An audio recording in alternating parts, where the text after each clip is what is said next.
Hello everyone to special Saturday start of the year ceramics stream. I need to tweak my audio levels. Why do I even say that at the beginning of stream? I always need to tweak my audio levels. But I'm also listening to music that you can't hear. I need to turn it down just a little bit. There we go.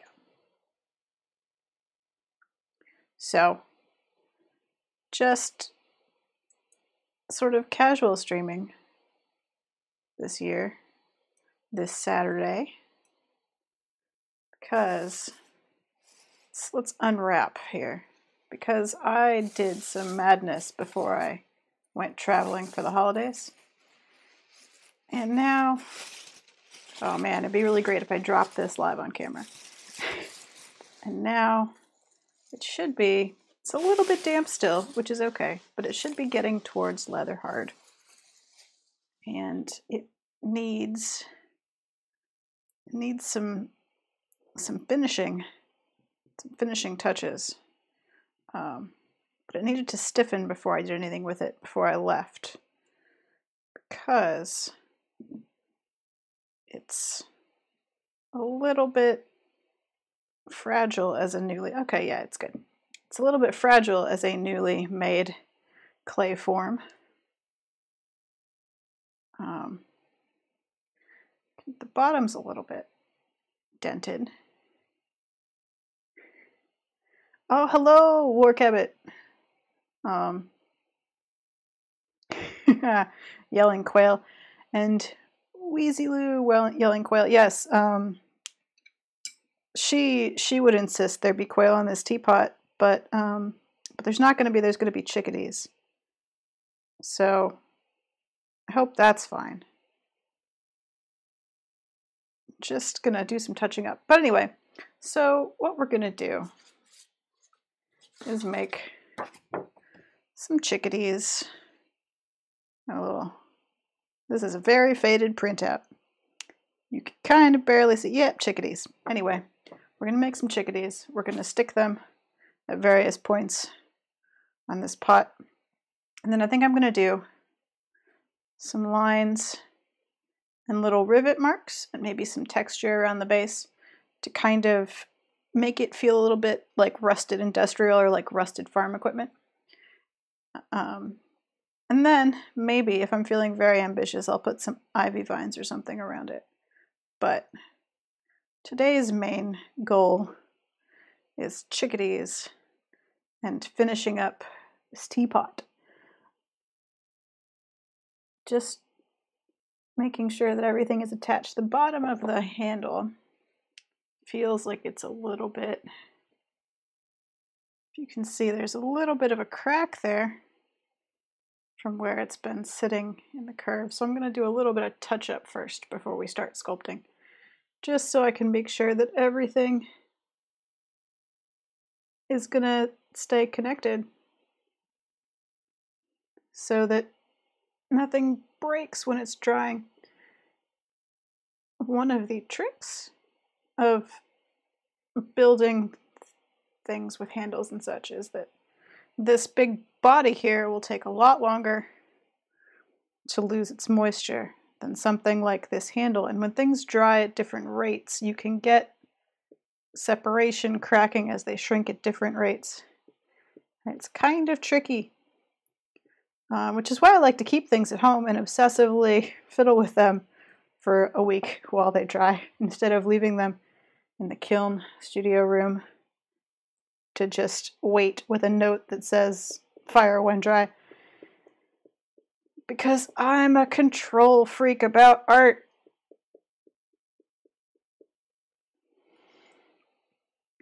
Because so I saw a teapot of a similar shape to this on a stand at like a French pastry place.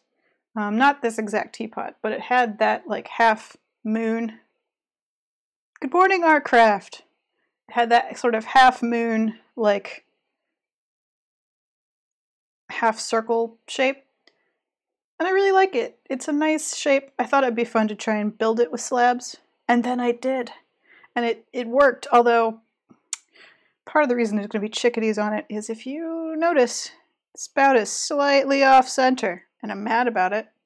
So I'm going to put a chickadee here to hide it. No one will ever know except for the entire internet that I just told live on stream that I put the spout slightly to the wrong side. But, you know, this is fine. There'll be a bird there. No one will ever know. I'm going to try to, because it's not that interesting, friends, I'm going to try and limit the amount of touch-up fiddling I do before I move on to exciting decoration. But I do need to do some before it gets too dry. Let's see. Nope. Looking for a tool. This'll do. Just want to push the bottom down a little bit. Doesn't really matter what the bottom looks like on the inside. It's ergonomically valid. Yes, it's a pleasing shape. It's a pleasing shape. The handle is a really good size to grip. It's going to be slightly smaller, obviously, when it shrinks.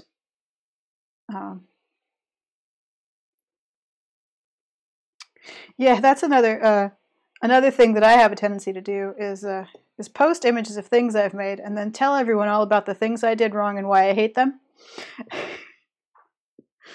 I don't know why it's a thing that I do, but I've been doing it for a long time, so long in fact that I saw a coworker from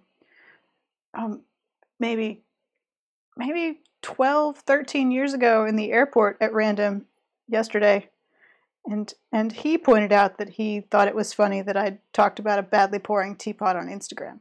So it's a long-running theme.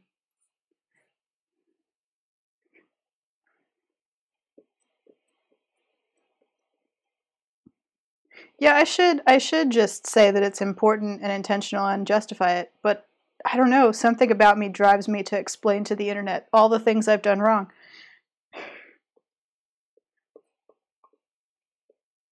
I can't help it.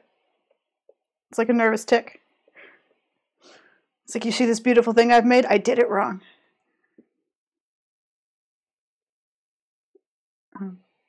But all that aside, I am really fond of this teapot, although I'm trying to figure out where's that dent?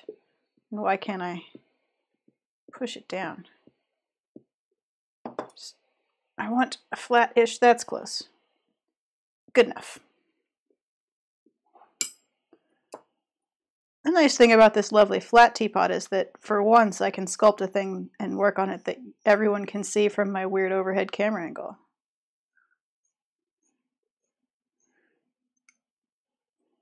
So that you can tell what I'm doing, because I can hold it flat in my hand.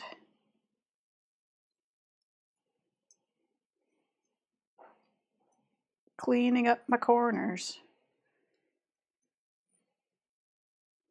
Yes, this is in fact still me trying to do less fiddling. You can't even imagine how much fiddling I usually do. So much fiddling.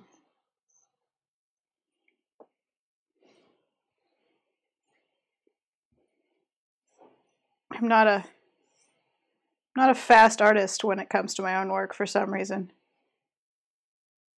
I can be very efficient for clients, but when I'm like, oh, I'm making this for myself, I need to second guess every decision I've made the entire way through. Always needs more fiddling. So we haven't seen any of you in quite a while. Well, new people, I haven't seen you at all. Perhaps it's that Saturday is an exciting free day for you, and Friday usually isn't, which is fair.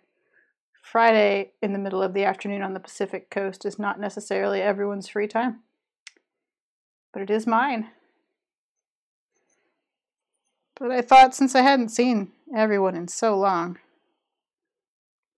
just drifting off camera, that I would do a little Saturday makeup, unplanned stream.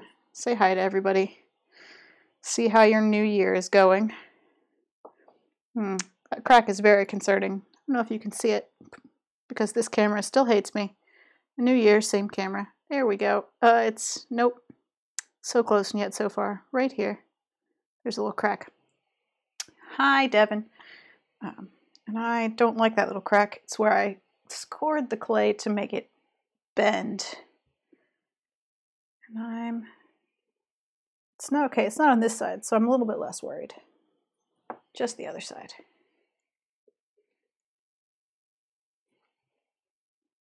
So I'm going to see if I can repair that quickly. And then I promise we'll get to the cool stuff where I make small birds out of clay.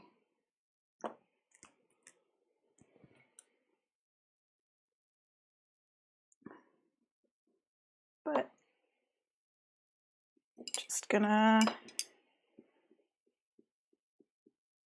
try and seal that crack so that I'm comfortable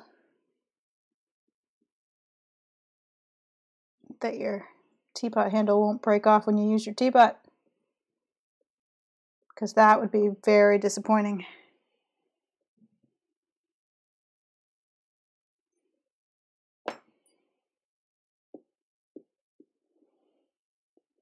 Yeah. Oh, good. You can see it. Work habit. You may get sick of me complaining about my camera partway through this stream. I'm sure everyone else has been for some time.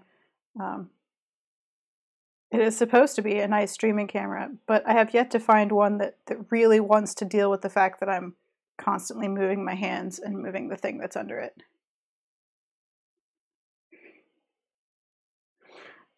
You can't tell how unperfect it is because you're so far away and only in 720 DPI.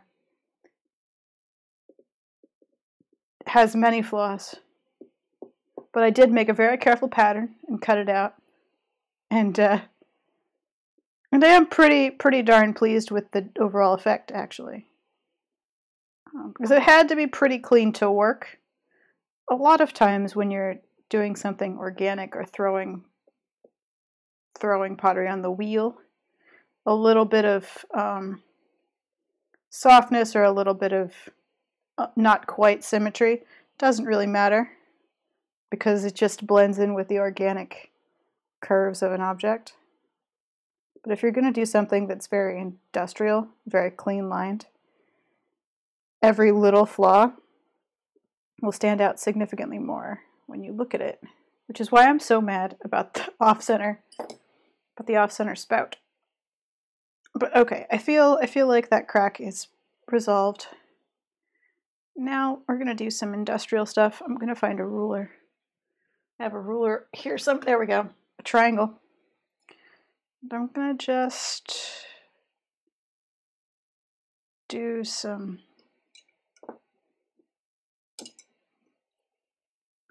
light, sort of like that. And then, do I want it to be halfway, or maybe even with maybe back here?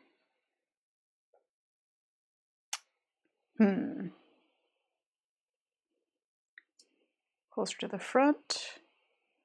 I don't want it to be in the exact middle.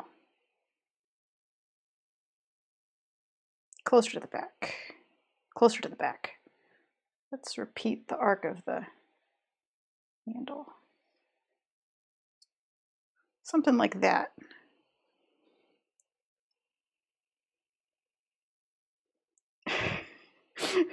Industrial equipment.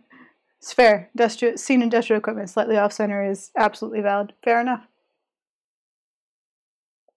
For those who remember that this is usually Friday tea time, I'm drinking wild leaf pu'er in a mug made for me by a friend of a friend. It's gonna sneak onto camera constantly because my desk is, well, actually, here we'll just give you a little pan up of the madness that is my desk. My desk is a horrifying mess right now. I have to move a bunch of stuff. There's a bunch of other pottery under plastic over there. So, did I ruin my centering? Oh, it's fine. can stay there. Good. Anyway, I did a whole thread yesterday on Twitter saying nice things about people that I know of or just like. So I think if you all feeling that way in chat today, feel free to share things that you think need to be complimented, things that make you feel happy. Say nice things about each other and your friends. Just, oh, thank you, Hannah. I like you too. Just because I think we can all agree that none of us expected the first 4 days of the new year to be quite that much of a hot mess. And it's a little much. And as I said when I first started streaming some time ago, I think that my goal is to bring some niceness and joy and peaceful art to the world and to cheer you up. That's what I'm good at, and that's what I'm trying to do here. Make a nice teapot with some happy birds. So, feel free to carry on the theme in chat. I approve of my lines, so now I'm going to have to commit to them.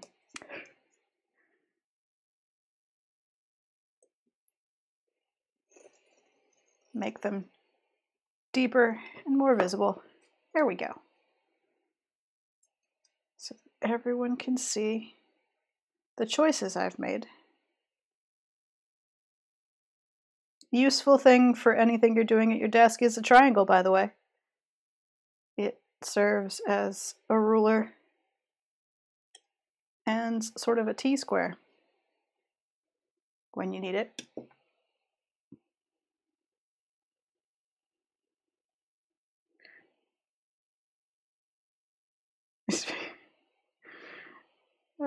Quail on the teapot. So I suggested that she campaign for Ivy, but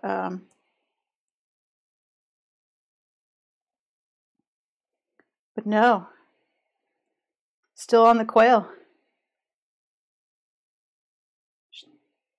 There was a suggestion of quail and Ivy because of Maynard Crowns being of Ivy. It's a whole thing. I'm not sure I understand, but the quail is a running theme. And I'm not sure that anyone has the power to make me put quail on this teapot. In part because I actually feel like the forms of quail that I make don't work really well on containers. I don't know, they're just so heavy and fat.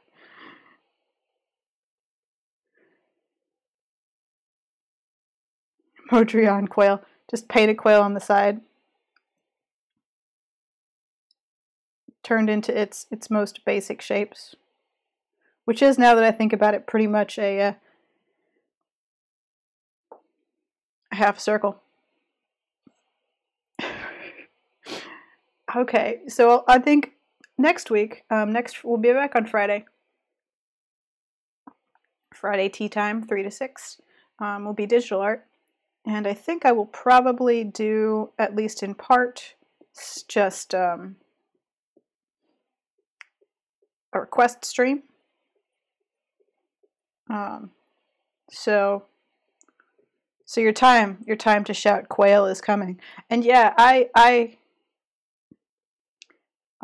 also heard Mandalorian quail and had to reread it to make sure that I was right. It's Modrion quail. I'm briefly fiddling here because turns out, there we go. Also, hello Tiramas. Yeah, I read Modrion quail as Mandalorian quail as well. That's where my head went, and I was up for that. I was 100% up for the Mandalorian quail. So remember, next week, digital art stream. If you want a quail wearing Beskar armor, pretty much all you have to do is say quail.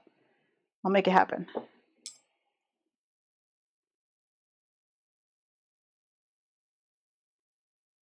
See, I'm making this line worse as I keep trying to fiddle with it, I think is what's happening. There we go. We're going to call that. I'm going to call that good.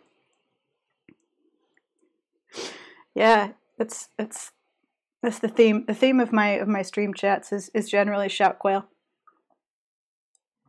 But what we're doing is making an industrial looking teapot, and then I'm going to stick chickadees on it. And I have yet to be motivated to change my mind. All right, let's look at this hot mess of leftover clay, shall we? Okay, that's a little firm. That'll be fun. Chickadee sculpting. Oh, this is a good flat. Keep that there. This is what I'm looking for. But yes, you are in the correct place to yell quail and demand odd additions to quail. But my will is strong. This is Saturday, you guys. This isn't Friday. I usually give in to chat, but I don't know. It's the weekend now. It's the weekend now, y'all. And I have a plan. And I need the lightness of the little chickadees and their little tails to kind of contrast with the sort of rusty metal of the teapot, and then the quail would just be the same color as the teapot, whereas the chickadees will be kind of like a shiny blue-gray, and the teapot will be like a rusty. I have a whole plan. I have a whole plan, and I promise it's a good plan. It's a good plan, and you'll like it. I swear. I am regretting not working this clay before I started streaming. Okay, we need rivets is what we need. And I'm sitting here squeezing the clay because I'm trying to decide what a really good way. I'm trying to look for a shortcut on my desk that I haven't thought of yet. Just looking at tools thinking, what could I use to stamp a small rivet shape? Stack of sponges. You know what, stack of sponges? I need one of you to try and make this clay better. Oh, let's see. Stack of sponges. I have stamps. Maybe. But then how will I... Okay, this has potential. We're going to try this. We're going to try this. We may regret it. I have this tiny tube. It's a brass tube I squished the end of. I use it to make tiny octopus eyes. Yep, I'm the sort of person that built a tool to make octopus eyes. Oh, I also, in this stand of my tools, have little ceramic mushrooms for no reason. Just a pile of them. Fun facts about my desk. It's true. I don't know how I accidentally spread my... Oh, I do know how. It was the sheep guana. The sheep guana spread the quail to poor innocent Hannah's stream. But now she's a part of it. She's one of us. She can never change it now.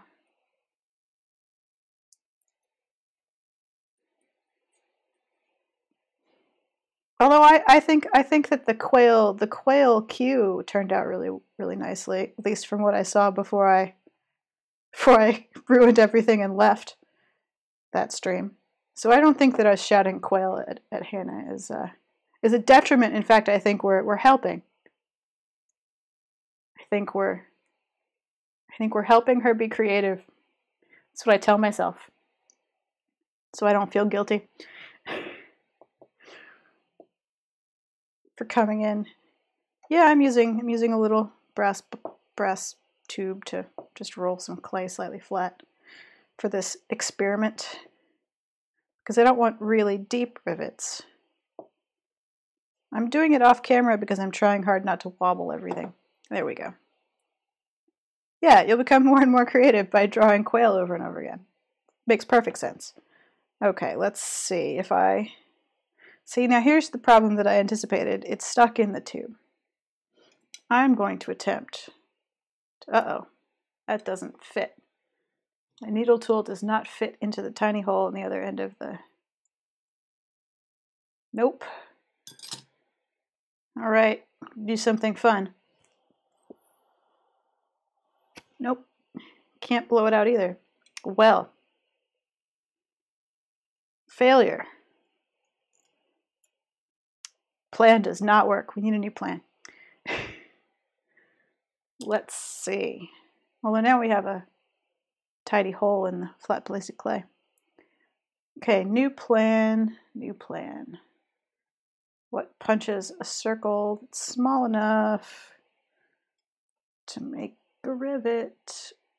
Or I could just do what I do for eyeballs and things and stab it with my one very special ballpoint pen. But.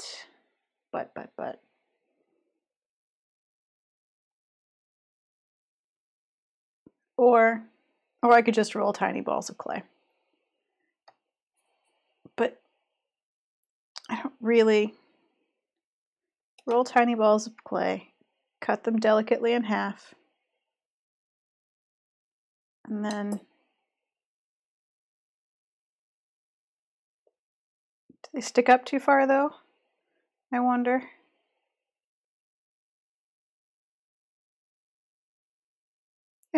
Seems fine. Seems fine. They're not going to be the same size. That's potentially a problem. I should have done them all at the same time, but I didn't. That's okay.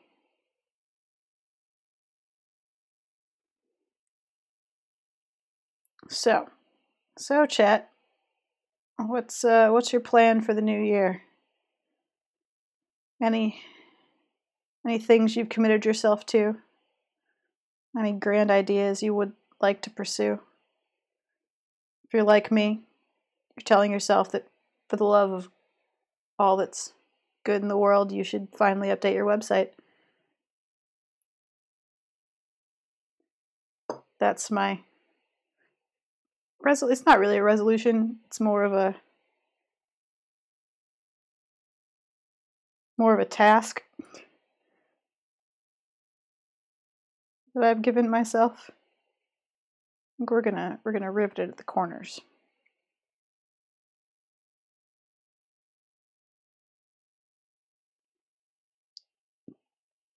Three there. That's too big.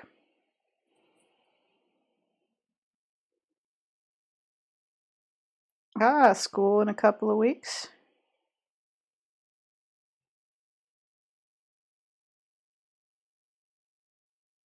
The days when winter break was an actual thing.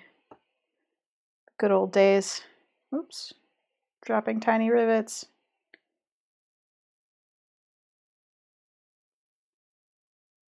Good old days when vacation wasn't a thing that you didn't get paid for. That may just be me, being self-employed. I'm a terrible boss. I don't pay myself vacation days. Or I guess I do, it's just from a limited cash flow pool.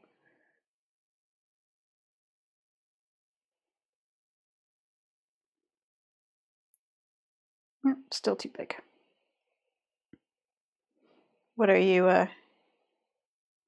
going to be studying in school in a couple of weeks, Tiramas? Career goals, grand plans? Just fun interests?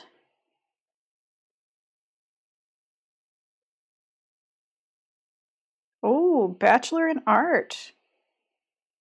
I have one of those.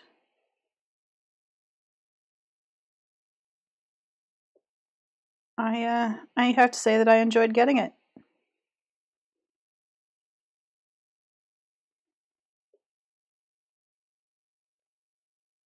It was a good experience.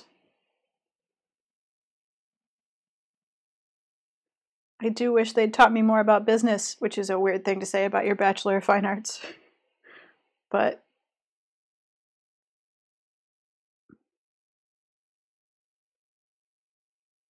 just in general, it turns out there's a lot more to making money as an artist than just making art. I know because Auntie Shepherd yells at me to promote myself on the internet quite frequently. And I am bad at it. I mean, I'm not, I say I'm bad at it. I'm literally streaming art right now, so I don't know how bad at it I am on a comparative scale, but I feel bad at it. Possibly I feel bad at it because of that same thing that drives me to tell everyone what I've done wrong in everything I post.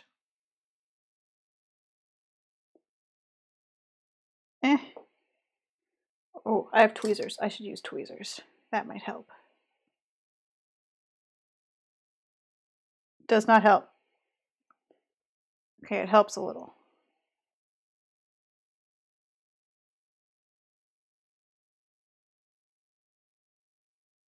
But only a little.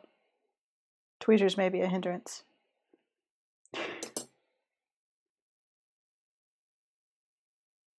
Tweezers may be making it worse. Maybe not.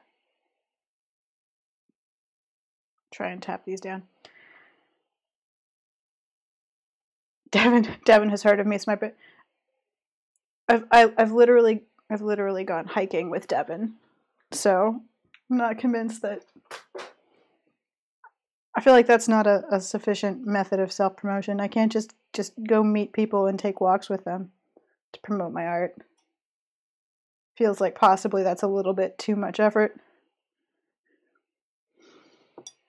And my headphones have died, so now I can hear my own self-talking, and it's weird. I'll get past it in a minute, but I just had to share that. I took them on a plane and I didn't charge them. It's my own fault. Now I can hear how loud the fan of my laptop is right next to me. Good Lord. Hope that's not super distracting. I don't know why my laptop fan is on that high. It's like 65 in here.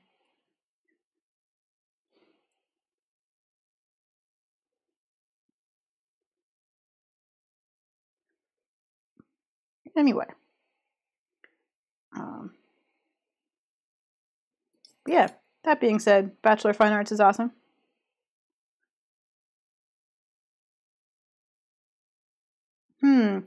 I'm not sure if it would help with the crack. It might. Adding a little bit of clay could add a little bit of support. That has potential, in fact. But it might also be in an awkward space. And I'm a little bit concerned that it might be a thing that easily chips in the final. Also, would there be a rivet here? Is that the kind of place an actual industrial rivet would go? Thoughts, chat. If you know how to rivet. I don't. I feel like the rivets would actually go on the bottom here if you were riveting this piece.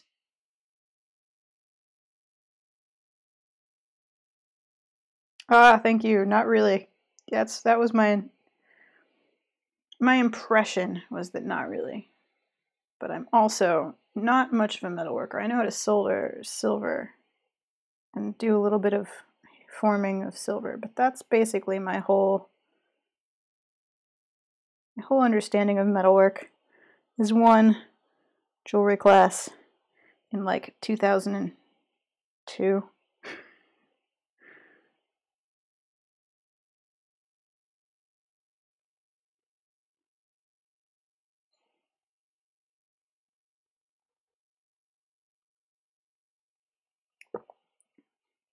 Yeah, if it kind of went like that and there was a line there, maybe that had two rivets. I'll see how it how it settles.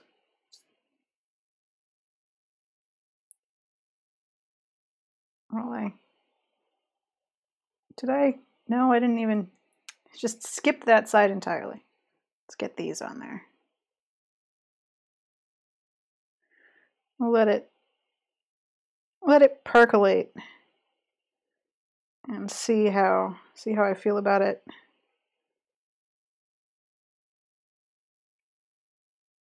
Because there's another problem to solve at this point, which is that I can't lay it flat on its side like, oh, you know what I've just done? Chat, I've made a real mistake. I should not have done these rivets. I should have turned this over, drawn the lines, because now I'm going to have to build some sort of structure to lay this flat so as not to crush the rivets. Yeah! Learning as we go, making poor life choices. Or poor pottery construction choices, I suppose. It's a little bit extreme to call it a life choice, or even that poor choice.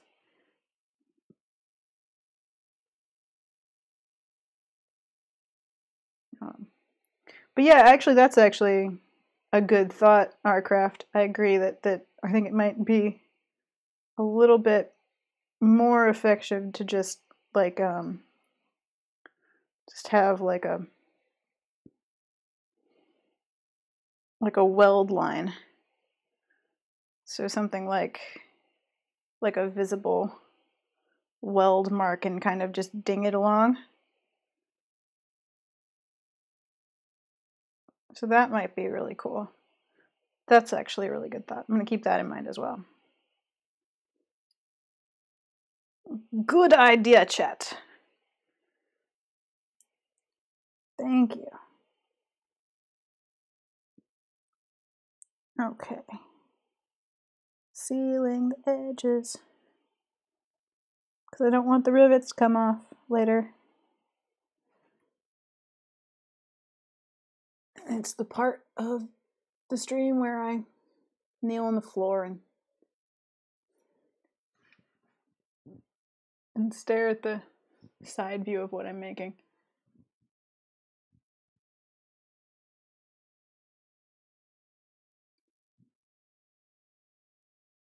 Yeah. Good. Good.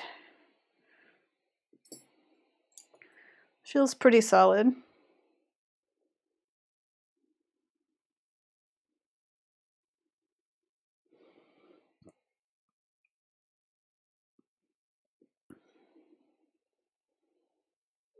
Yeah, put a quail on. Chickadees, I'm telling you, it's chickadees.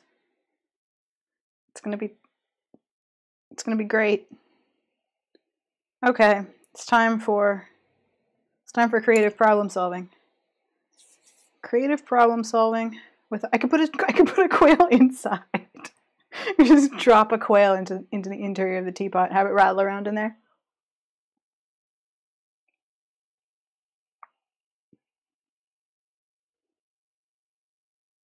It's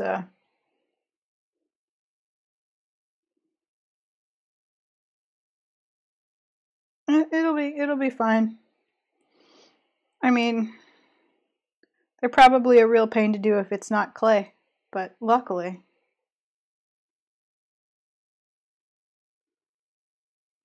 Okay, creative problem solving. I need this to rest. Okay, we're gonna try the one sponge approach. The driest of the sponges. This one seems good. Just rinsed all my sponges, so they're all a little damp. But I don't want to crush the rivets. Okay. Yes, yes, good. Good. Balance seems good. Everything seems fine. Okay, yes, surprise. So what I'm, uh-oh. Did I measure how far up that goes? I didn't. I'm gonna have to do that now. Where's that line?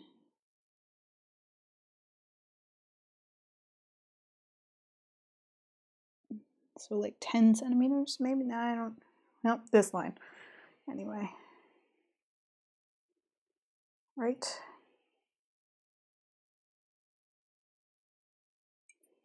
Sure.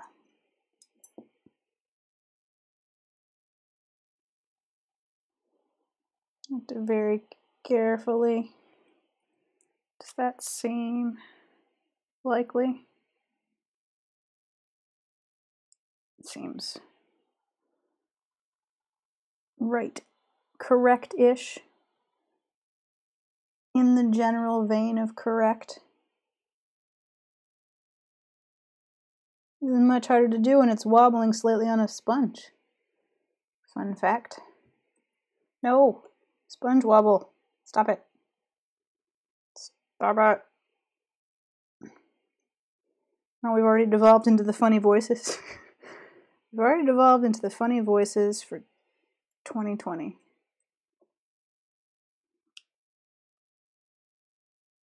Does that... does that match? I have to... problem with the sponge is that it makes things damp, and I think it's buckling that. Yeah, it's buckling the side in. Okay, sponge is not a viable option. Bad sponge. Just gonna nudge that back out. See, it's kind of, yeah. Okay, wet sponge. Not an option. I have a dry sponge somewhere. But first, actually, no, it's much lower than what I did. Cool. Wrong line. We'll erase that in a second. And by erase that, I mean carefully smooth it out of the clay. Okay, I'm just gonna rustle around in things. 10 pack of sponges. 2 left. Okay, a dry sponge.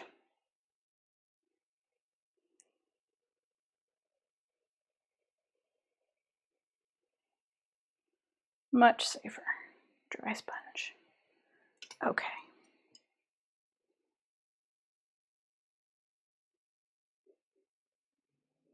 Erase. Hello, Otenji.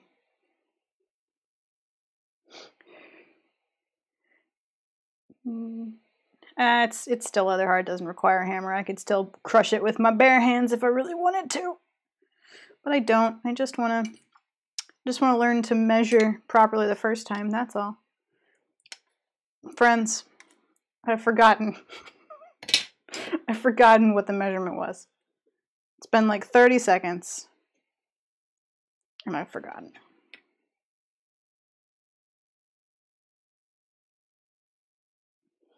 Okay, we're going to measure from the line. The middle of that and the line. Oh, actually, it maybe might have been right.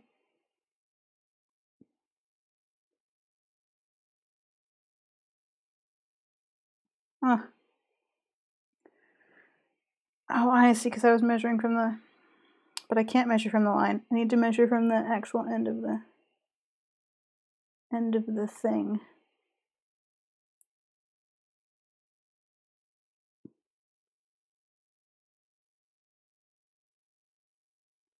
Measure from the line. Okay, that line I just erased was fine.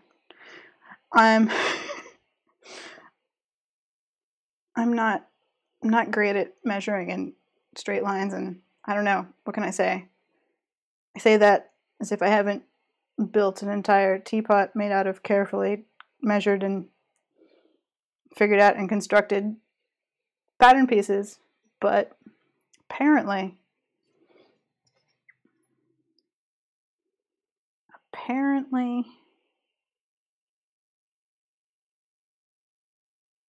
oh no, it was off because I'm an idiot. Still, it's fine, everyone. Everything is fine.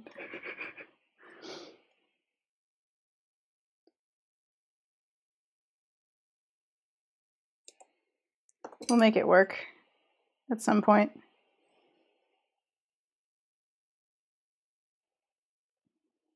At some point eventually. Okay, I'm Hot second break here. Not really a break. I'm still here. I just need to do something to make my laptop feel less like it's gonna overheat.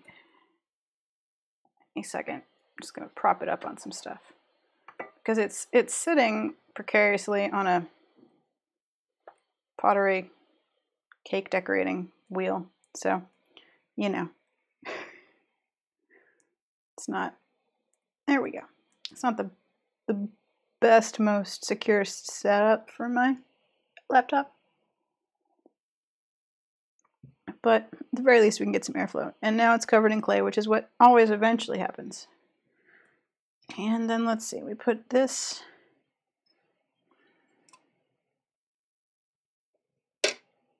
about that length.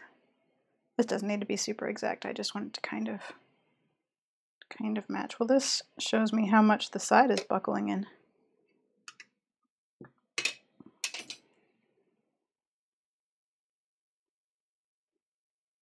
Carefully buckle it back out. That's better. Cool. Good.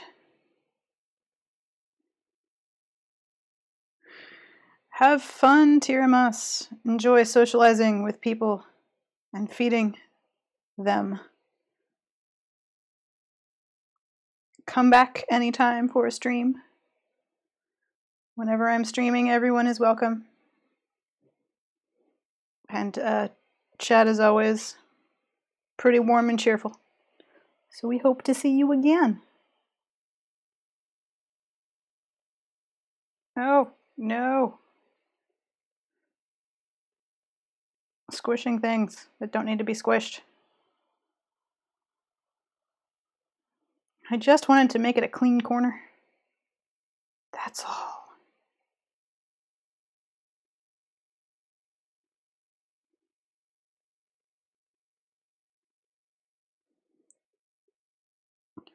I will say, I need to go feed. Because go feed, I'm so used to associating with Auntie Shepherd and sheep. So my brain was surprised to find that the end of that sentence was people. I was like, but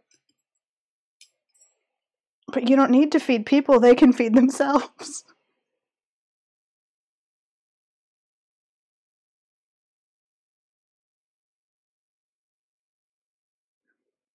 But then again, I remember being in college and making a friend who hadn't eaten enough lately.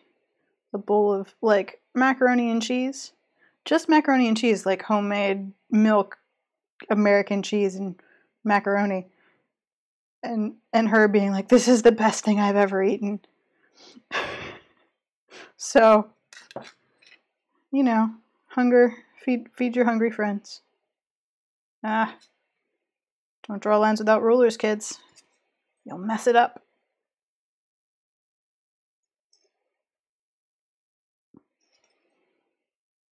Making my nice lines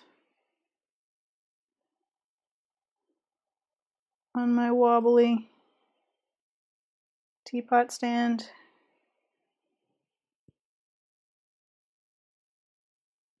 No, messing it up again. Because I thought I could do it without a ruler and I was wrong. I keep bumping the camera with my head, don't I? It's gonna have to move this slightly towards me to avoid. It'll be slightly off camera, but I won't hit it with my face. It's the angle of light. Let's move my lamp a little bit. Sorry for the weird shadow moves. But trying to bend over it close enough to see what I'm doing, and I keep bumping the camera with my head. There we go. Just gonna commit this time. Yes, good. Cleaner. Cleaner. We should do the sides, but while we're here, I have this have an already made rivet I can cut in half. I'll make another one while we're here. Yeah, it's just, I mean, it's that I couldn't draw a straight line with a ruler. Like drawing against a ruler is a hand-eye coordination skill. Like, it's not a given. Maybe just wear a GoPro. So here's a surprise for the new year. I've been considering trying to do a 2-camera setup at some point where one camera is actually like here 3/4 ish, like just a different view of what I'm doing. Oh, kitty cam, kitty's over there. He's about to nom. But yeah, doing a 2-camera setup for the workbench so that you can see 2 angles of what I'm doing. Not sure how exactly to do it or which angles to go with, because I also don't want an angle that'll just show you a bunch of the garbage bags behind only the garbage bags behind what I'm doing. Or like the clay-covered apron I'm wearing. Although the apron, I could get nicer aprons. But anyway, the idea being to try and deal with the fact that often sculpture, this is actually quite good for this camera angle, but often sculpture that I work on isn't a great, I felt like the axolotl wasn't a really great overhead visual. Like, you missed a lot of the fun of like the little facial expressions and stuff unless I really took like extra effort to like pick it up and show it to you.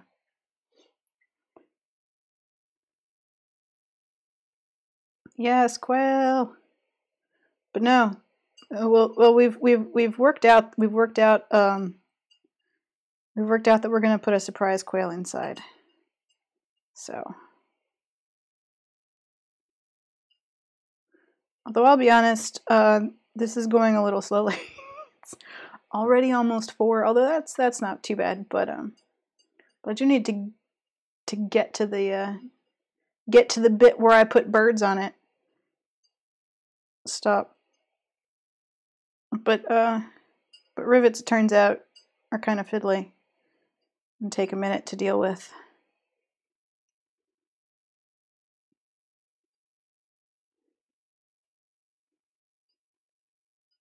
Ah, yes, I think I read that on Twitter, and I told her to listen, that I would try and be entertaining vocally, in spite of the fact that really what I'm just doing is making funny noises and telling you exactly what I'm doing for the most part.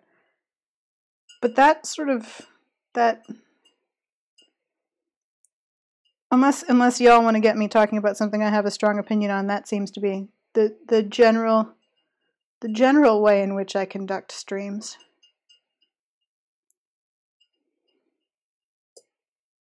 Okay, let's see. Little rivet, big rivet. Try and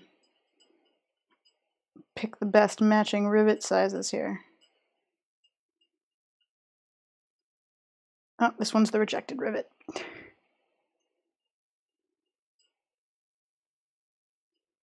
Oh dear. If you hear a crash and a shatter, you just run and deal with it. Oh wait, did I put these are on the wrong side, y'all. I put them on the small side, the other one, didn't I?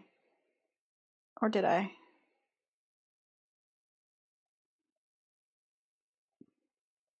I did. Just feeling the back of my teapot.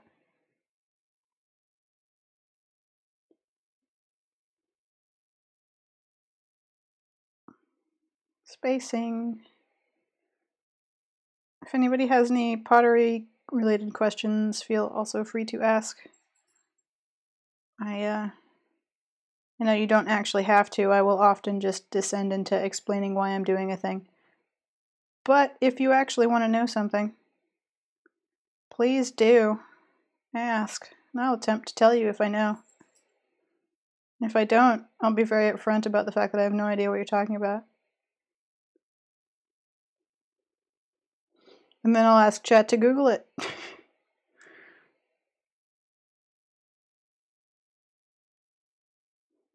Let's see, things that will inevitably convince me to talk about something besides the pottery I'm making.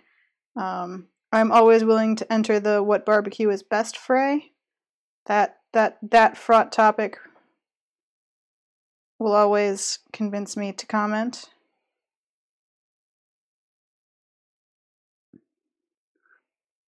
What else? I will... That barbecue is pretty much the surefire one. Barbecue, birds. I'll tell you about my cat if you really want to know. Although he mostly sleeps and eats. And is 15 years old, so he's pretty chill. He is behind me looking out the window. Because he has a heated cat bed there. Alright, rivets. Pretty much on. They may not totally match the other side. It's probably fine. You can't see both sides at one time.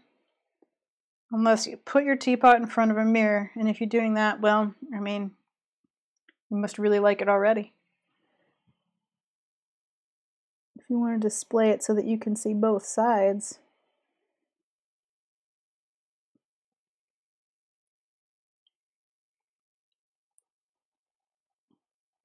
Alright, I'm going to seal these little bottoms here so they don't pop off.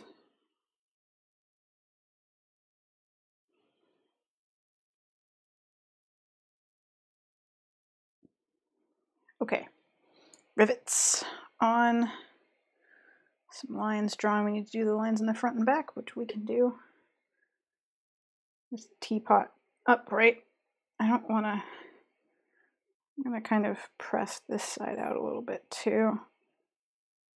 It's a weird angle for the camera, but you know what's helpful with this pottery? My tiny hands. They fit into tiny spaces. I just want to kind of mitigate that bowing out a little bit. Or bowing in a little bit. That's good. Feeling a little bit better about the flatness there.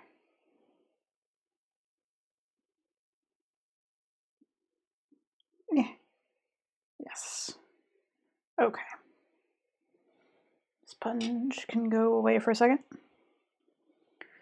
Teapot lid. I need rivets on the teapot lid. We might need rivets on, well, there's going to be a bird here-ish, you know? So maybe just a line. No, there should be like a line down the... Yeah, it needs a line down the middle. Doesn't matter if there's a bird there. Still needs a line down the middle. Did I just stab that with the needle tool? I did. Cool. It's fine. Everything's fine.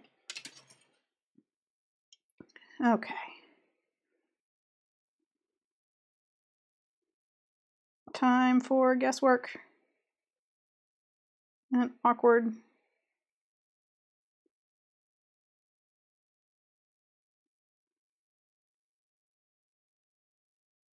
Awkward clay holding.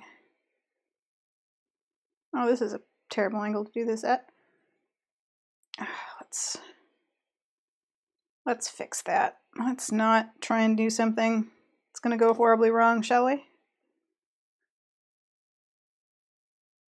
Usually my brain tells me things are going to go horribly wrong slightly too late, so when it makes it on time, I try and listen. Just to encourage it. To encourage it to try harder in the future.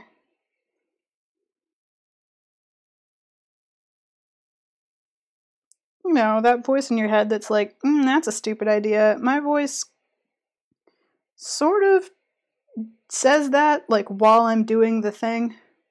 It's just slightly too late to be helpful, that voice.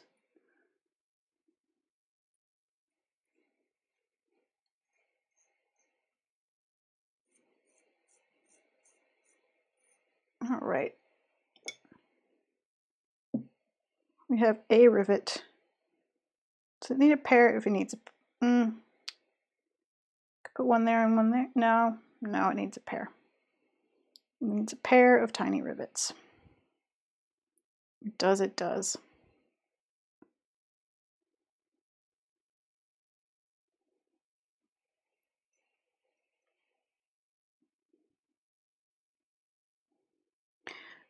I'm reading up in chat. Maybe just I feel like a GoPro would make you guys super seasick. And not just because I stand up when I'm working on these things. I'm not sitting in a drafting table chair. I'm standing at my desk. And if I was not streaming, I would be listening to music and dancing while I did this. So probably not the best. Ugh, tiny rivet, stop it. Go where I put you. Not the best setup for a GoPro. But like a camera like right sort of GoPro-ish level, but like slightly to my left maybe. The other thing is I'm trying to figure out where to put a second camera where I wouldn't smack into it constantly as I'm doing this. Digital art is so much easier to stream. But for some reason I'm so much better at talking while I do sculpture. I don't know why. It's weird. Something to do with the activity and how my brain decides to process it, but for whatever reason, it's easier for me to just ramble on in a monologue while I'm sculpting. It's possible that it has something to do with the fact that I only have choices to make based on visual shape. I don't have to deal with composition and color really as much while I'm doing it. It's possible that it has something to do with standing up and just using different parts of my brain. I don't know. I've made this rivet too small. Maybe no one will notice. Pretend I didn't say anything.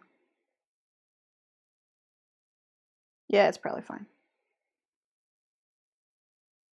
Just gonna go with it. There'll be a bird tail. It'll probably cover it anyway. I'm just being extra careful to make sure that any bits you see match.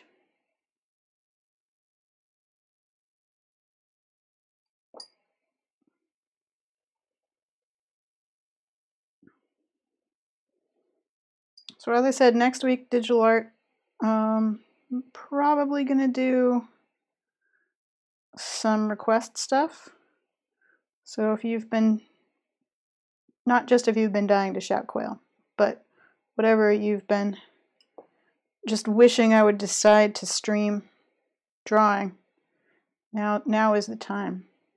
Then is the time. Next Friday is the time. Now is not the time specifically. This moment, I will not draw you anything. Well, I got paper and a pen, so, oh no.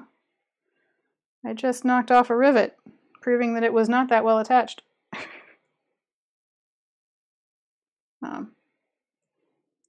But, so if you're really adamant, I could draw you something right now.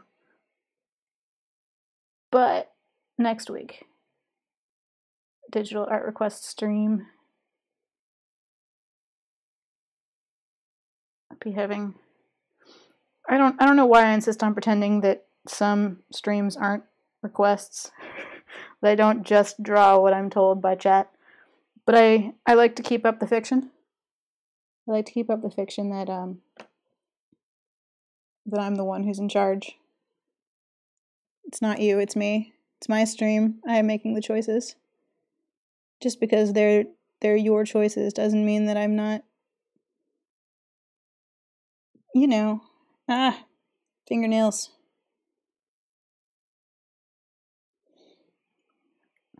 Doesn't mean that I'm not, you know, making my own important decisions. Okay, we've got rivets on this side, Rivets on top. Rivets on this side.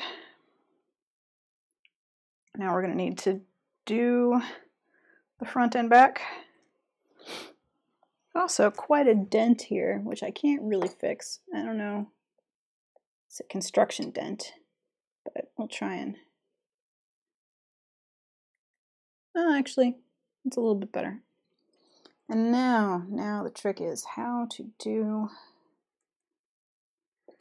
different ruler, different, I'm gonna pretend this is a ruler. Pretend it's a ruler. Yes, yes, digital art stream, show quail, put quail in weird situations, put quail in hats, do whatever you want. It's the time.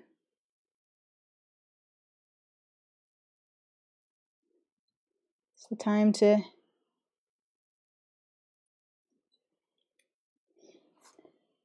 enforce all of your quail dreams.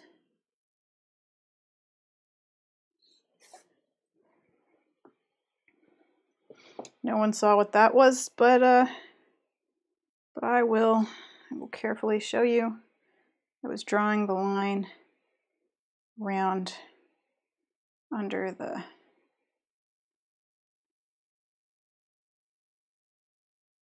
thing. Ah, camera, I wish you would focus. Wish I had control over you. Or you had a better camera brain.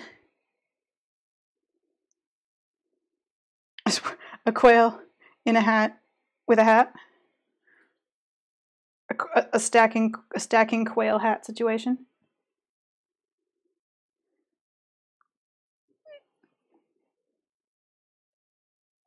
And if you'll remember, the quail in the hat comes from a lady with a quail on her hat. In a hat. So, or just I don't think the lady didn't have a hat. I think she just had a quail on her head, now that I think about it again. But there's precedent for hat quail. That's where it came from. Okay.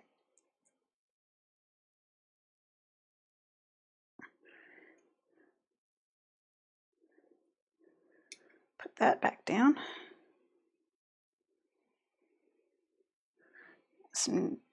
There's just no good way to show you these rivets, so I'm not gonna try. Sorry, you're just gonna have to gaze at the lid of this teapot for a minute. I would say that next week I'm gonna triumphantly launch all kinds of cool New Year's stuff, but I'm not confident that's going to happen. I know myself pretty well, and I'm pretty sure I'm not going to be able to set it up next week in its entirety. My glorious resolution of setting up a Patreon and redoing my website, and I have a half-finished new logo that's Sarah with T instead of my real person name. Hello, Furbo657. Welcome to stream. Welcome to the industrial teapot stream, where I'm rolling tiny balls to make rivets completely off camera, it turns out, because I was reading chat and just ignoring my camera view. But we'll get ourselves back on screen, and I'm not going to cut myself with this X-Acto knife. I promise, it's totally safe.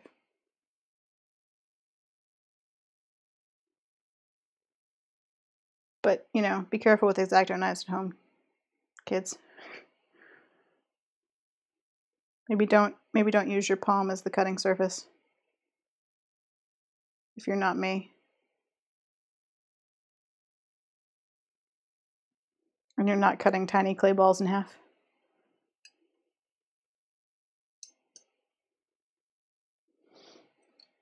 Yeah, kids, adults, you can do whatever you want with X-Acto knives.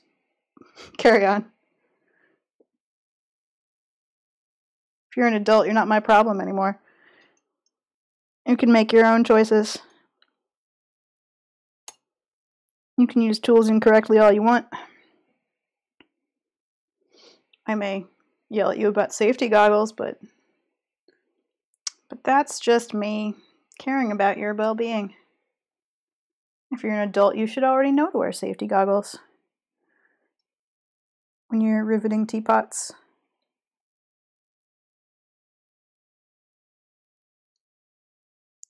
Are these rivets straight or centered? I have no idea. I'm doing this from overhead for some reason, but it's probably fine.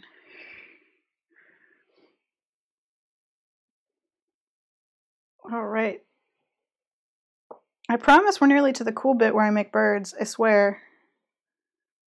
I did warn in my thread of tweets that this was a casual Sarah works on things that she really should have finished last year stream. Sarah works on pottery that will soon be too dry to work on because she left it under plastic for 2 weeks over the holidays. That's the theme of this stream.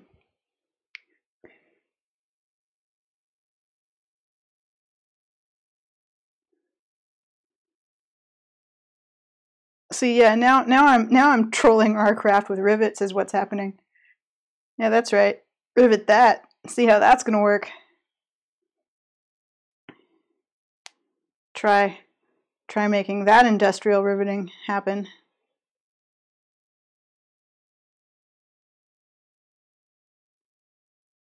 Pat those down.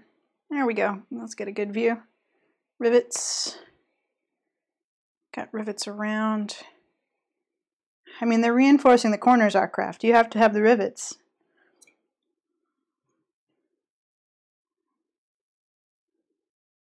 Otherwise,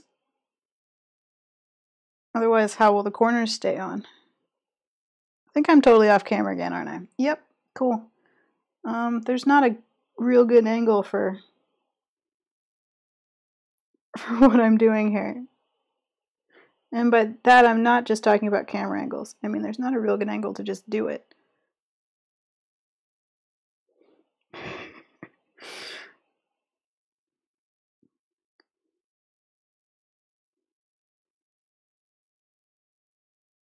Teapot with apologies to everyone who knows how to rivet. Is that the name? Is that the title of this piece? Oh. I'm glad you're enjoying it, Furbo. It's we're going for sort of chill art hangout. Chill art hangout with side comedy.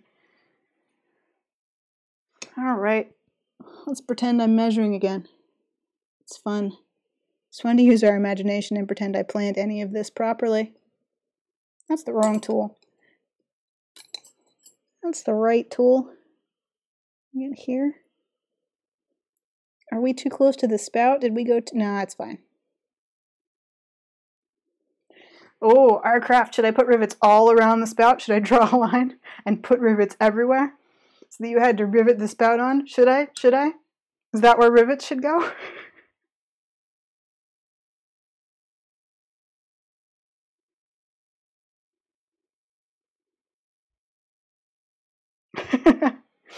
Oh, and are you taking... I think my chat's pretty great. I think that you all make this stream fun. If it were just me talking, we would have long ago devolved into like where this clay came from. Oh, okay. It's easy to rivet on a spout because it kind of feels like...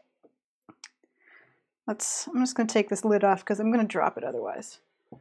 It kind of feels like there should just be a circle of rivets around. I mean, you know, like it should be secured somehow, right? I mean, it could be a weld. We were talking about welds on the on there.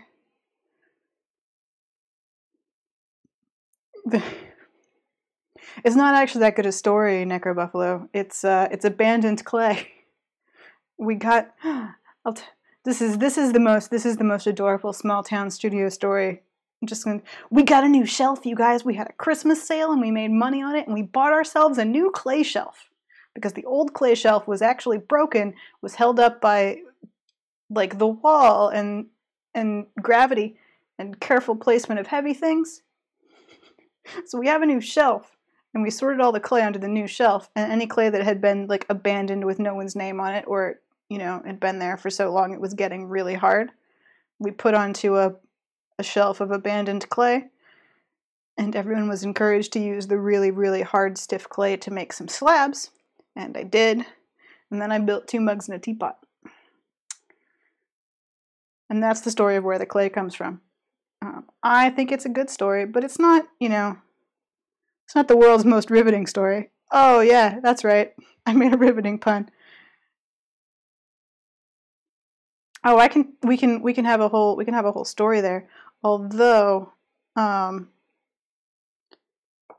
might do a thing at some point with Auntie Shepherd with pit firing. So you might get a whole documentary. Who knows? But clay starts as clay. Clay is always clay in the ground. It starts as clay. You dig it up. You let it dry completely until it's hard. And then you crush it into a powder. Mix the powder with water to create a slurry and strain it so that anything large, like rocks, extra inclusions, are strained out.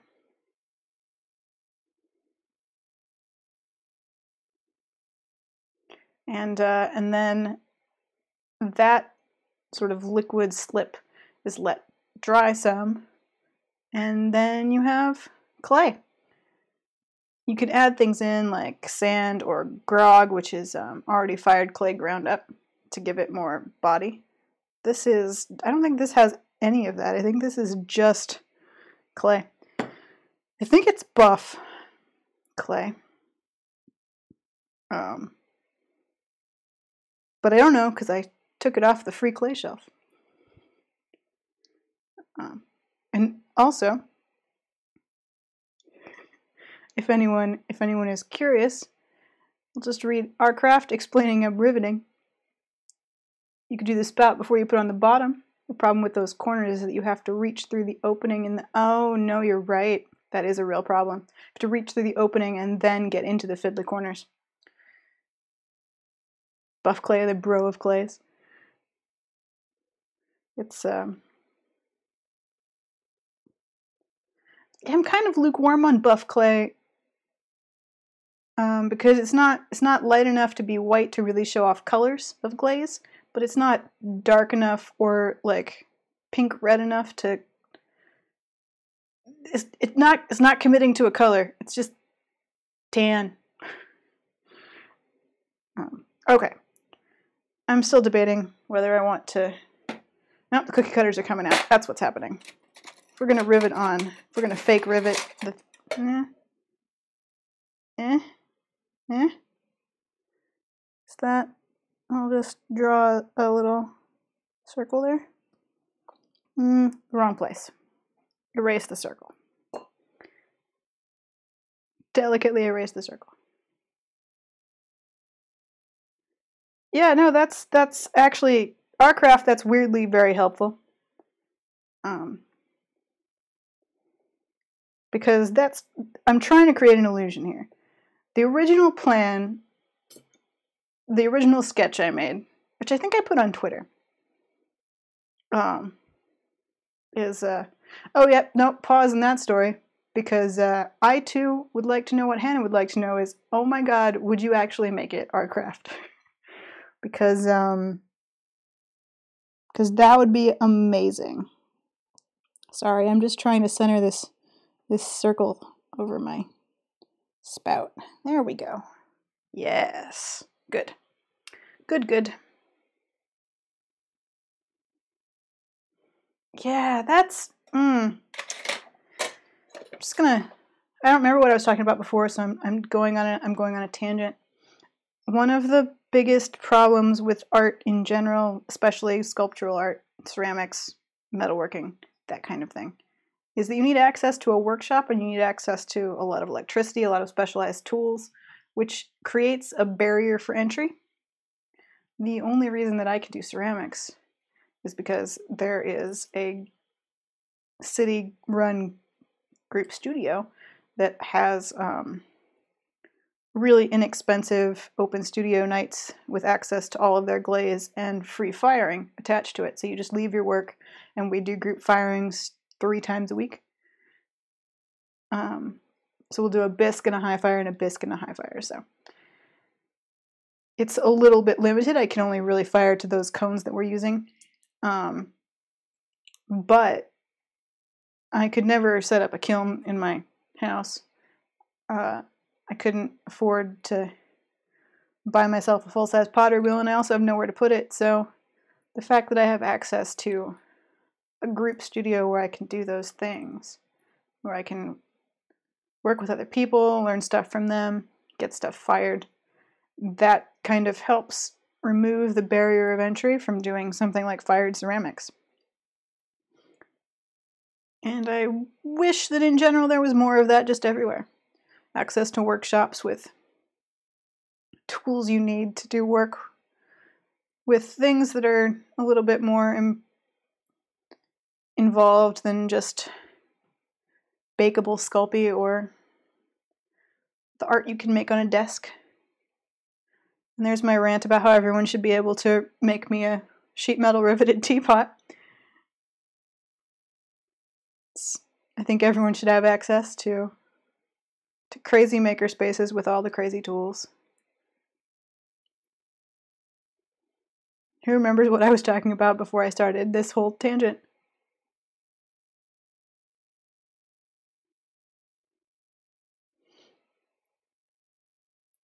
I don't have the electricity hookup for a kiln, but I do want quail. I have cats. I do want a mini wheel also. That's a goal. But yeah, in Necro Buffalo, it's actually not that common to have all that stuff. I live in like the Bay Area, California. I know for a fact, because my plumber told me so, that you can't pit fire a pig in El Cerrito, California. So I'm pretty sure that I can't pit fire pottery. Also, I don't have a yard, I just have a deck. And I'm not convinced my landlord would be super into me putting a giant metal tub on fire bricks, building a huge fire in it, and then putting pottery inside. Although that would technically, I think, be legal, as long as it's not a no-burn day, which we also have, because pollution and also everything's on fire all the time in California.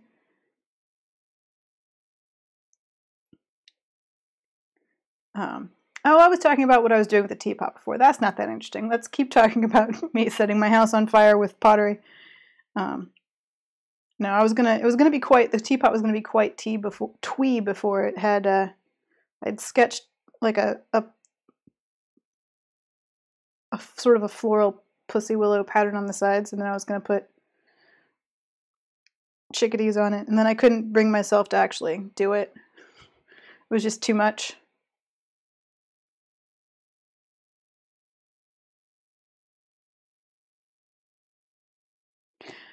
I think I know some people who used to pit fire up at Point Reyes, actually.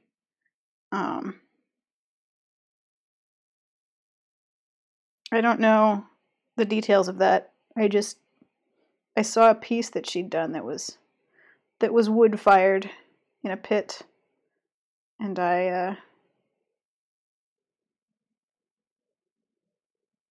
got the barest minimum of that story. Because we were also like at a pottery sale at the time. So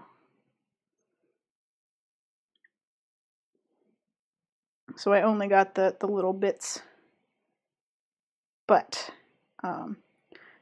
anyway, teapot was going to be really floral and cute. But I didn't like the idea. It just was too obvious and too silly. And then, because it's such an industrial shape, I thought my sister suggested doing something industrial with it. And then I thought that the birds with sort of the rundown farm equipment look might be really interesting. And think I need my cookie cutter cheat back. There we go.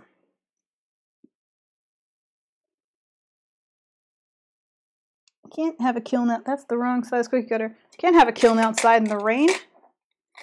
It's not gonna. It has to be in. Yeah, I can't. There's no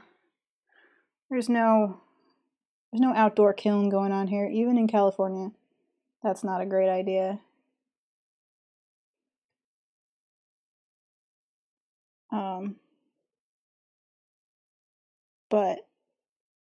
But I like my group studio, actually. I really enjoy going there, and I don't really mind group firing, but I would build a roof on top. Just put it in a shed.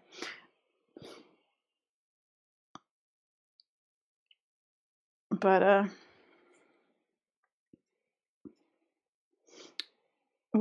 asking what America is like is a broad topic. I can tell you what Tennessee is like, and I can tell you what California is like, or at least my bit of California, and sort of what LA is like, although I've never lived in LA. But yeah, right now America's a little bit nervous, and we're trying to counterbalance that with a bit of, I'm off camera again, with a bit of joy and niceness and love and happy pottery. Just make the world a little bit better place, quietly in my corner of it, because that's about all I can do, really. Okay, let's figure out how best to complete this circle. I'm gonna try, and nope, it's a bad idea. I'm not gonna try. I'm gonna put it back down and go back to my stamping circle.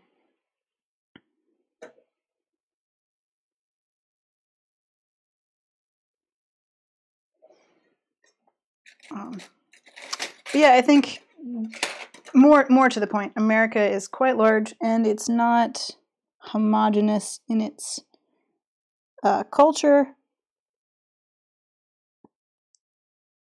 or landscape or anything.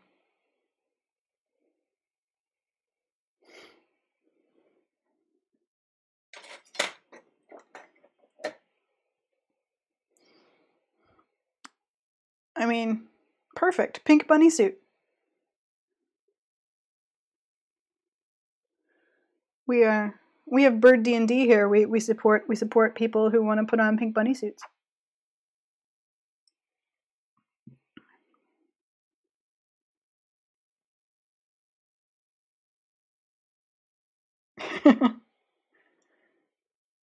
I mean, Hannah, we literally have Bird D&D.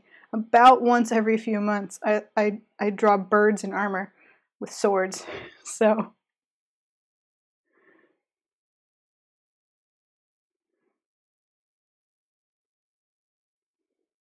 we invented the term Quailodin.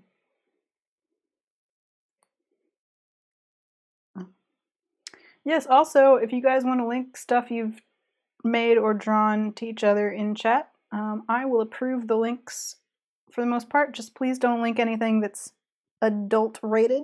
We are a happy, family, child-friendly art stream where I politely don't curse and I try and be genuinely nice to everyone. And I ruined this line again. I'm so bad at clean lines. I'm gonna go back to making snakes where I could do whatever I wanted with the lines. Okay. I'm just gonna have to be really careful here.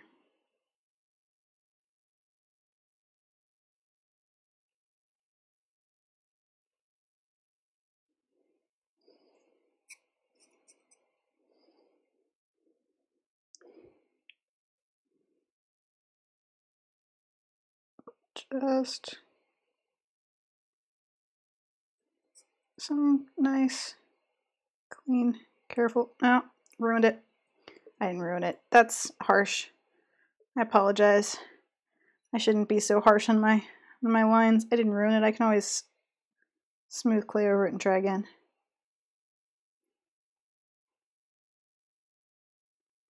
But circles are hard.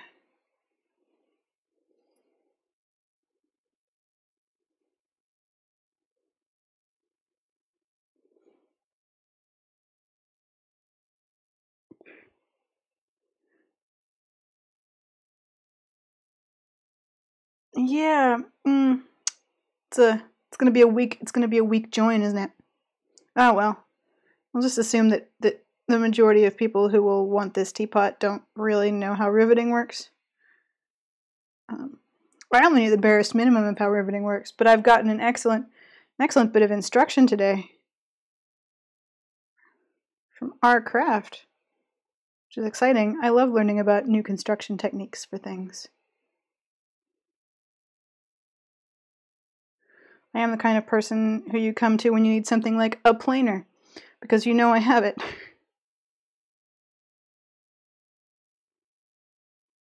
Hi, Dryad Tea.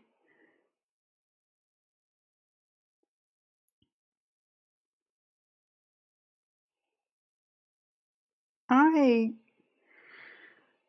using a medium fire ceramic clay, if that will start everyone off. I don't know how many other people do clay work in my chat, actually.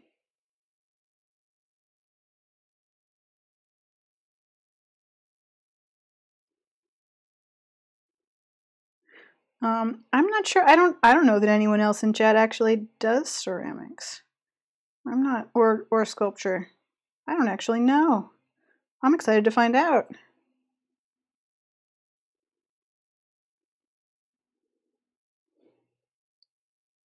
While you're talking about it, I will tell you that I am using a medium fire buff ceramic clay with no sand or grog. I don't know what company made it or where it's from, because I took it from the free abandoned clay shelf at my studio group. So all I know is that it's definitely going to fire a sort of sandy color, and it's going to fire at cone 6.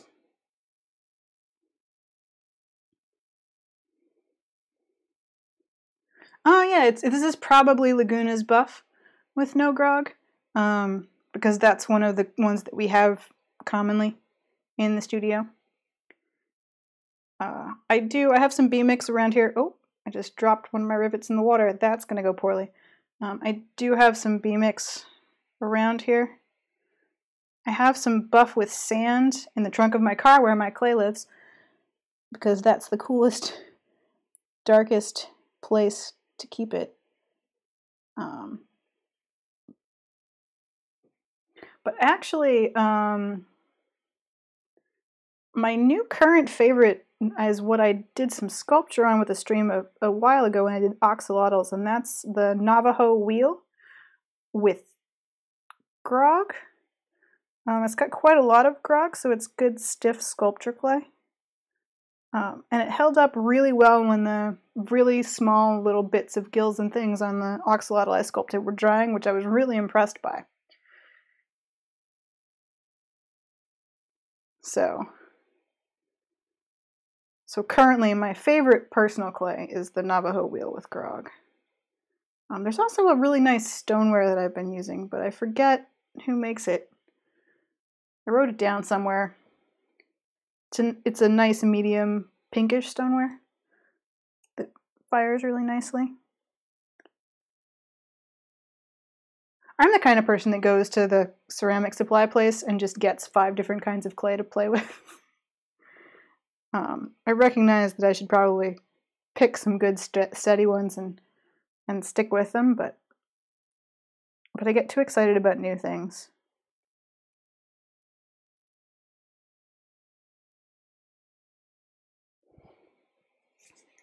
What is grog? So, grog is already fired clay that's been ground back up. So it adds structure to your clay and helps absorb like, for example, it helps absorb heat when you're firing, and it helps keep things from cracking. It helps add structure to your clay so that later, during temperature changes or moisture changes, it doesn't crack. It helps give a stiffer structure to clay when you're sculpting with it. Okay, let's not put a rivet right on top. That seems obvious. We'll put one on each side. And that'll be the spacing. So yeah, grog is already fired clay that's been ground back up. Sand is sand.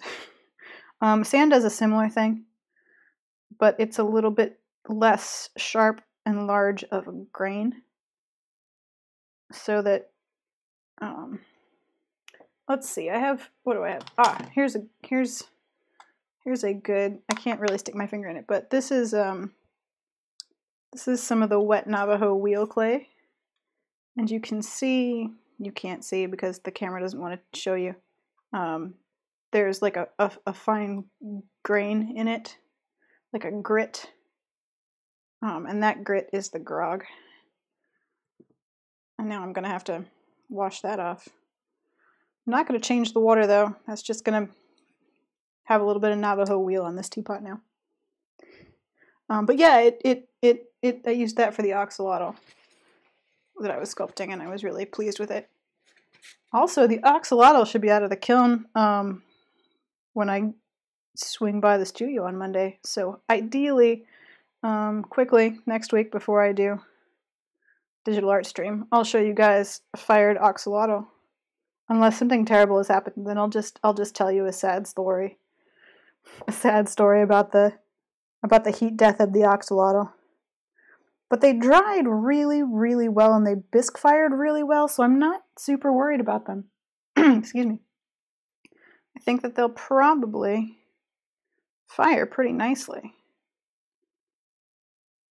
Okay, if something bad happens, I just won't tell you. I'll tell you the axolotl has gone to live somewhere with a better axolotl habitat.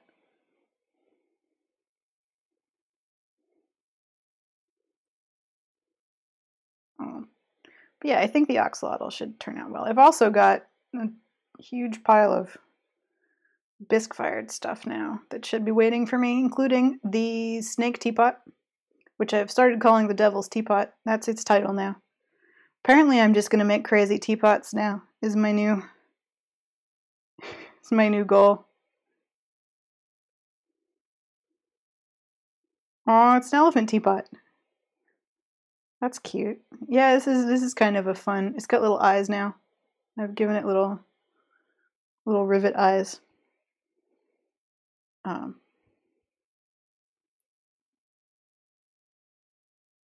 But yes, this is probably Laguna buff. Is probably what it is. That's exciting. People don't usually ask me actual clay pottery questions. Thanks, Dryad T.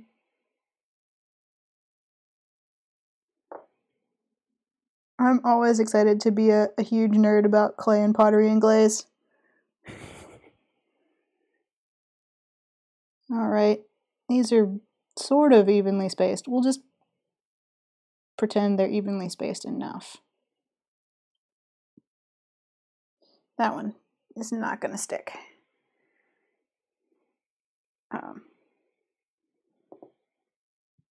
Yeah, in case anyone was not aware, I secretly kind of just want to quit my job and do pottery, but it won't pay the bills. Which is a little bit unfair of me to say because my job is pretty great, but I just really rather make crazy teapots all day.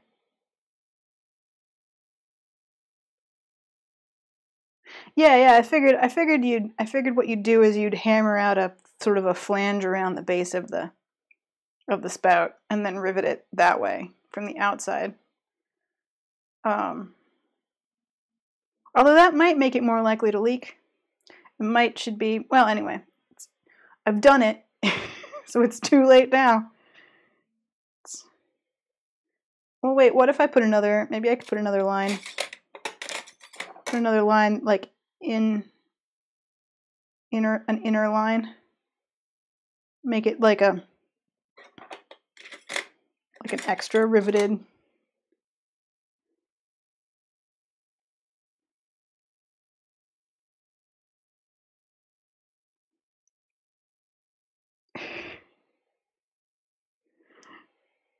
I realize I'm saying what do people enjoy making me watch? I don't. Oh dear, I don't have the right size cookie cutter. I don't know.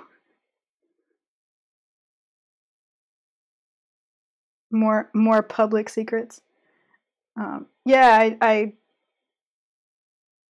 know. The mystery of how I'd rather stream making pottery for you than do my job.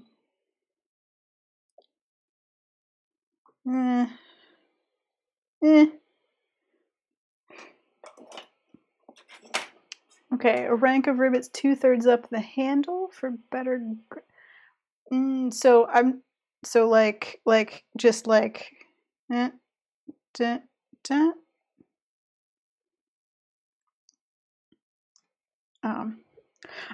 trying to be considerate about the rivets specifically because I have a great mug that I think I linked someone on a photo because it was in the background that has similar little rivet decorations, and I've chipped 2 of them already.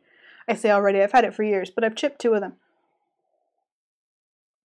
So I'm trying to be sort of considerate about where it's likely that, like, these corner ones are going to break, I'm afraid, but it was so much fun to troll our craft with them.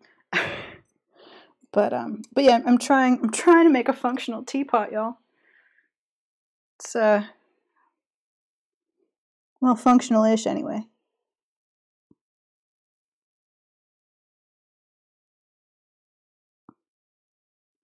But having them like right there would be kind of fun to play with. You could feel the texture, and that might be fun.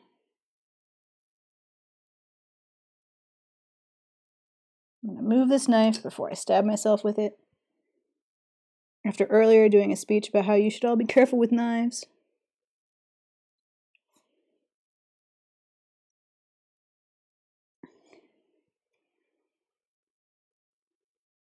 All right. So, we're going to clean this up in a second. But we've got a riveted spout, rivets on the front and back. We're all riveted up. Our teapot, where's our lid? Our teapot now has, yeah, good, Hannah. It's like a sort of a nautilus vibe. Oh, my base is all, it's a hot mess. Smoothing out the cracks in my teapot bottom.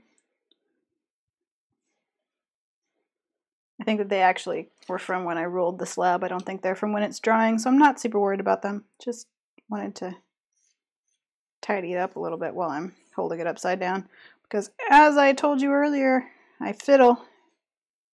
I obsessively fiddle. Okay, stop fiddling. Carry on. Move on. Okay, good. That's a thing we've finished-ish. Well, this part. It's time. It's time to move on to the thing I swore we would do at the very beginning. It's time to make small birds. Let me see if I've got clay in that. Oh, this is a giant lump of clay. That's really hard. I'm just going to roll that into slabs again later. Skip that. Make a new squidge of clay. Okay. Oh, right, and a surprise quail on the inside. That was a request. Just drop a quail in there. There's a little bit of texture. I've got a really good sort of rusty looking glaze that I'm excited to use for it to give it some texture.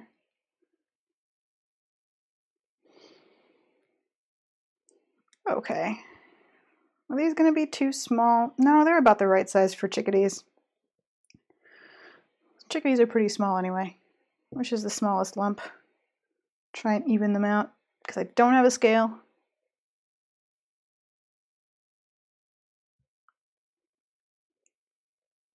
There we go. I know. Oh, 10G3, I know. I'm always being like, no, it's too big. Why is it too big? But these seem like the right-ish size when I shape them. I can always make them smaller as I go. Just gonna try and soften this clay a little while I talk to you guys.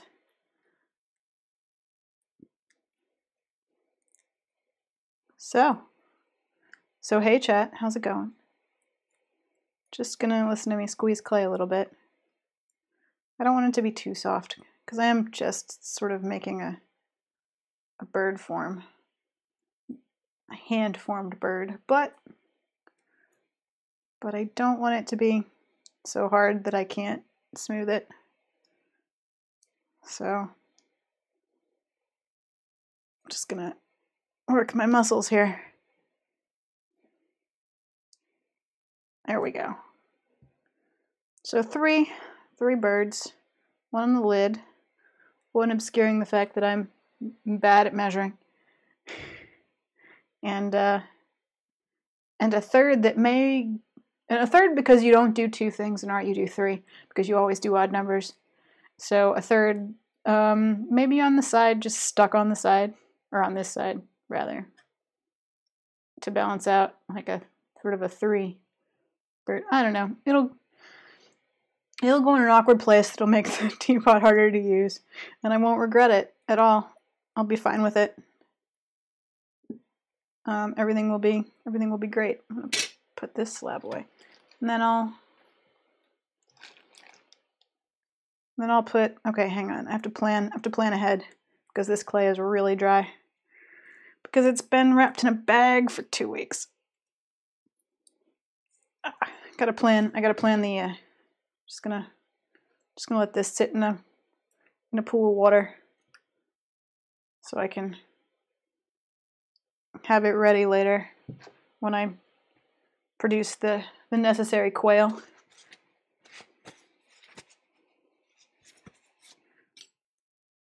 You are the dry sponge. Put you over here.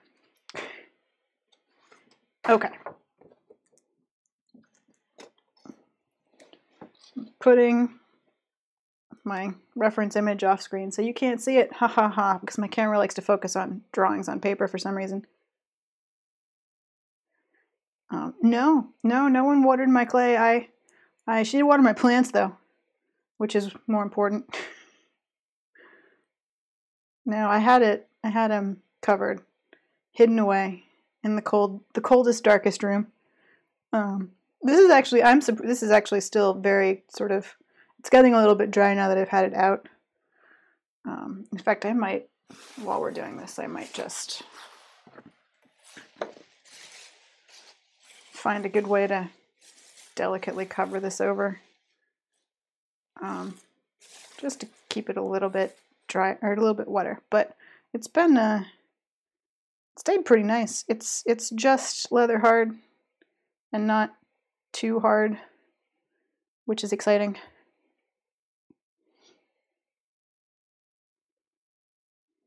For me, anyway. Because I am definitely the sort of person that leaves stuff for too long.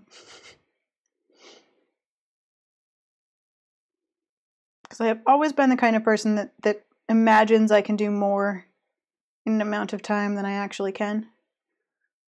The sort of person that makes a to-do list for the day and is like, oh, instead of just saying I'll just, vacuum and do the dishes, it's like I'll vacuum and I'll do the dishes and I'll rearrange the office. And then when I'm done with that, I'll move the furniture over in the other room and then I'll do laundry. And yeah, it never happens. But that's just sort of the way my brain works. So I have a tendency to start ceramics projects at like 1 in the morning, realize it's 4 a.m. and I should go to bed, and then not have time to work on them for days. So I've gotten pretty good at figuring out how to keep them from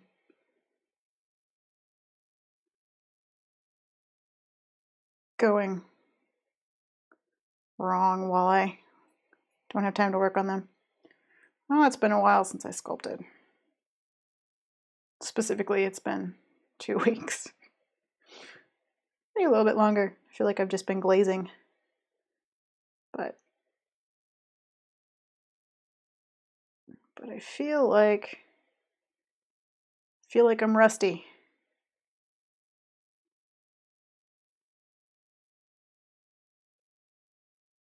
That's okay. I'll get there.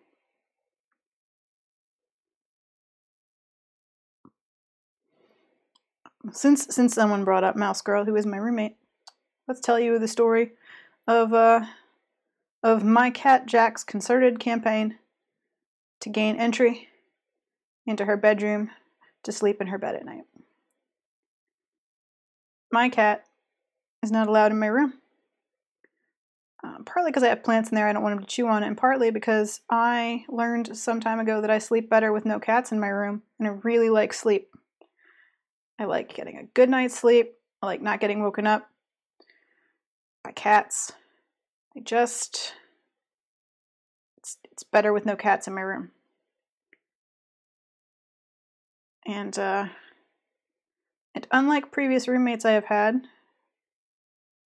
this roommate leaves her room's doors open all the time to get better airflow, to keep sort of the house and her room temperature consistent, just because she doesn't care.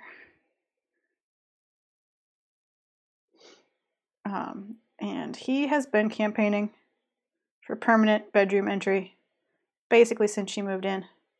At some point he escalated to just jumping on her bed when he was sure she was going to get ready to go to bed and meowing.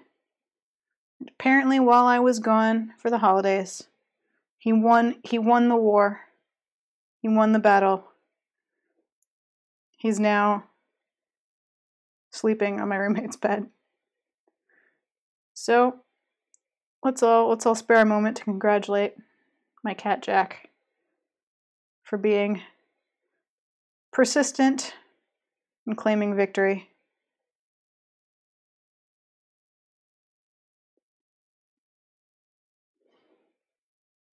Yeah, he's been putting in a lot of campaigning, a lot of really good effort, and he's finally seen success, and I'm very proud of him. Okay, we've got a basic bird shape now. Let's see.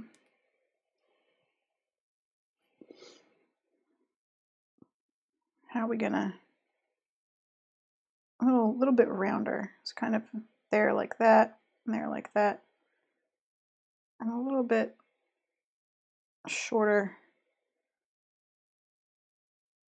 A little bit shorter of a, because they've got they're little round birds, or chickadees.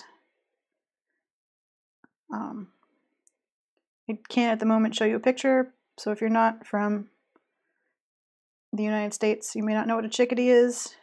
It's adorable. I can highly recommend you Google them. They are the best tiny little birds. Okay. Feeling pretty good about the shape. Pinch him in there.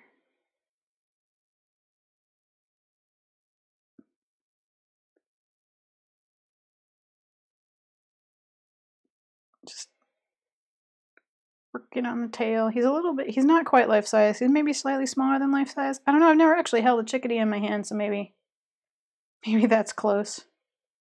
They're not large. Anyway, let's see.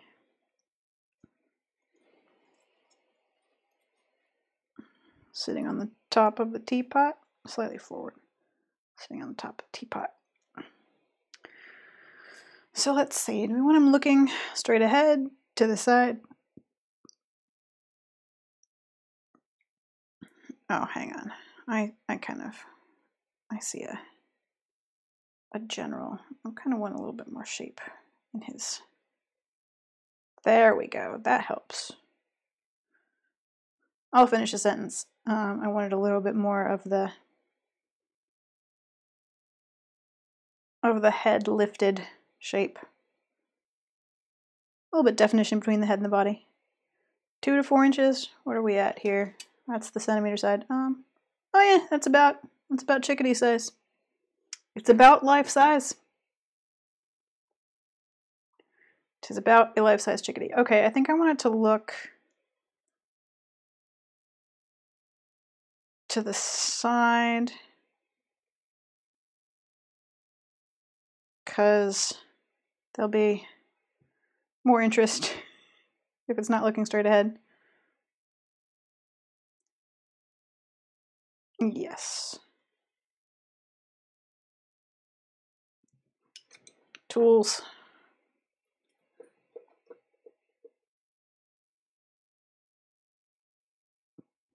Bird. Yes, we finally reached bird time. It's only been 2 hours on that teapot. And I was like, maybe it'll be a short casual stream. Maybe I'll get it all done super fast. I don't know why I would think that. What madness is that? Okay, I'm just gonna sketch bird. I guess I just explained to you why I would think that.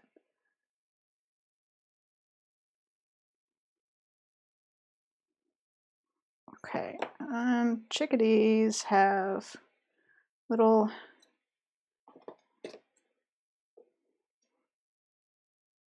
so let's see. They have little caps. So what I kind of want to do is just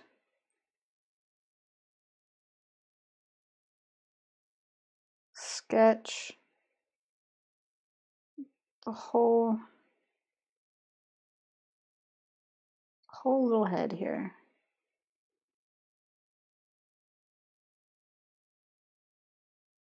Oops. Around. Am I off screen? No, I'm not totally off camera.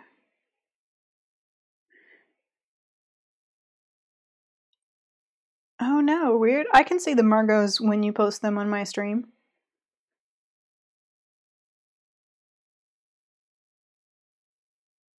Oh, interesting. I don't know, maybe the freebie ones are. Well, here, I'm just gonna get clay on my mouse to test something. Because I have a free Margot. Oh no, I don't have Margot either on this stream. So much sadness. Yep. I don't have Margot either when I check my stream list. And it's my chat. For those of you who don't know and don't perhaps follow Hannah's excellent Wednesday streams, Margot is one of her characters. It is it's the barn swallow that keeps showing up in little chat emotes.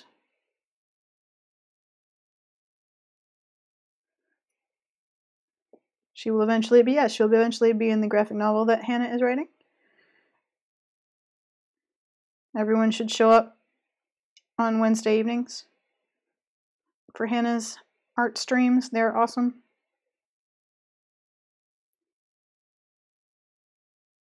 And I tend to leave partway through to go to yoga class because I live in California, and because if I don't go to a class, I just won't do yoga or exercise at all, save what is strictly necessary. So you should show up to Hannah's Wednesday streams from 5 p.m. Pacific to 8 p.m. Pacific. And carry on suggesting her to make bad choices after I leave for yoga.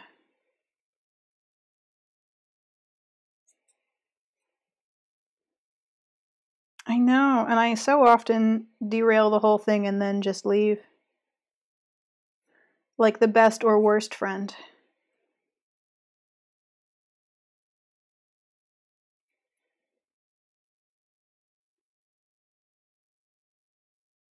Just drawing chickadee lines here. Okay. Let's see. Because they have little black caps. I feel like I made a chickadee before and this is not the process that I used for its little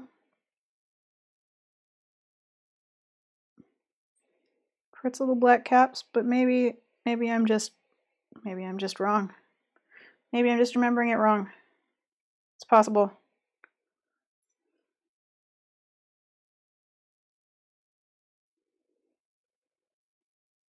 It's possible that I just don't remember, but that's fine. We have a little chickadee face. I'm feeling good about it. It looks like a chickadee. I've got its outlines. I'll glaze each bit separately so that you can see it's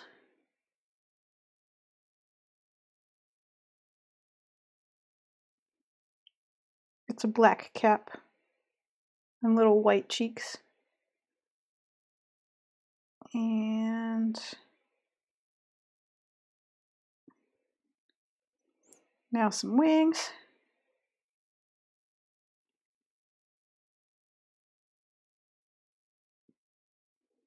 Oh, I wonder if I originally did the black cap all the way to the wings. Maybe I did, maybe I didn't. I don't know. I don't remember. I have one hanging in my kitchen. Maybe I should check that at some point. Oh, those don't match up either. Well.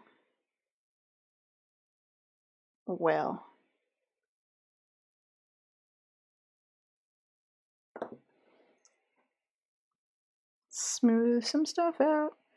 Oh, camera. Keep up.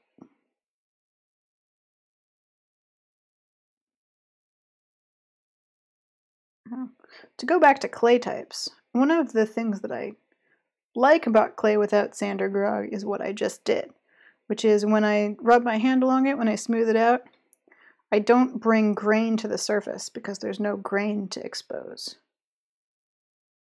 A lot of times when I do something that contains sand or grog, I end up sort of burnishing it as a step, even if I'm high firing and the burnish will disappear, just to smooth it out and force the grain back under a level of clay so that you can't see like a sandy, grainy surface, so that it's a smooth surface. Because especially if I'm doing thinner glaze, like if I want it to break over these lines and I want to show some of the clay through and it's a sculptural element, not a using element, so I don't need to worry about it absorbing water or anything, then I have a tendency to prefer a smooth finish.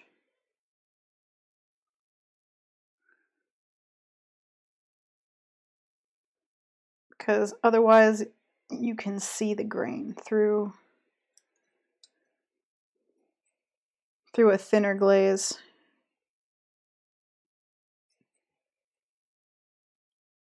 And that's less fun. I'm tempted to go get examples, but I'm tethered to my computer with a lavalier mic, so we have to wait until I take a break. I could take a break and make more tea. It is after 5. Absorberb.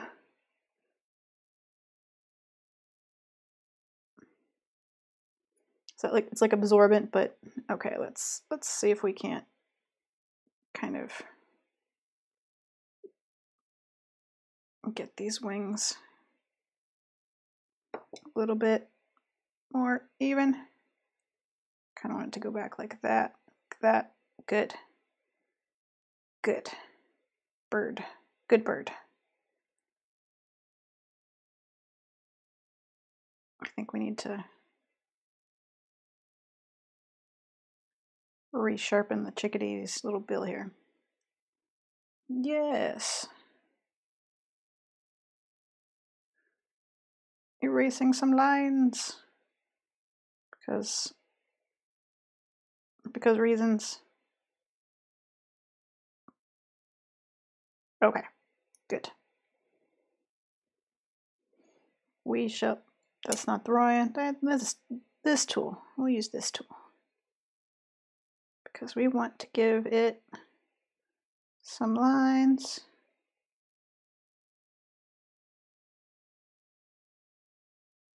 And this is good for our small straight lines. And then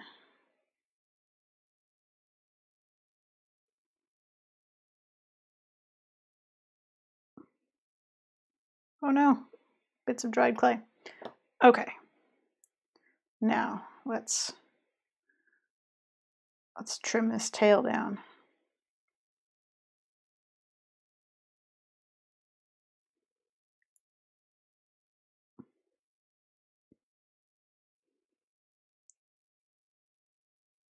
Everybody's stripping that in. I'm just, you know, he's fine. He's good. Oh man, I accidentally exposed the video of my stream and now I'm distracted by how far behind it is. Hide that. So, bird, I'm going to trim its tail. This tail is a bit long. I want to say it should stop like here. I don't know why people trim clay with needle tools. I always use an X-Acto knife and I super prefer it. That's my weird ceramics quirk. I like my old X-Acto knife. I think needle tools tear too much. My sketches do not tell me chickadees have a little tail, V or not, because they're too faded. So I'm gonna just suggest one and hope that that's accurate. And if not, I'll fix it later.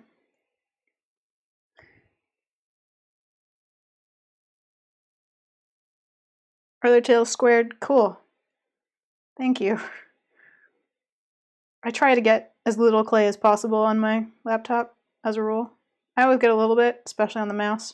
And then I have to wipe it off, but no Googling during clay streams.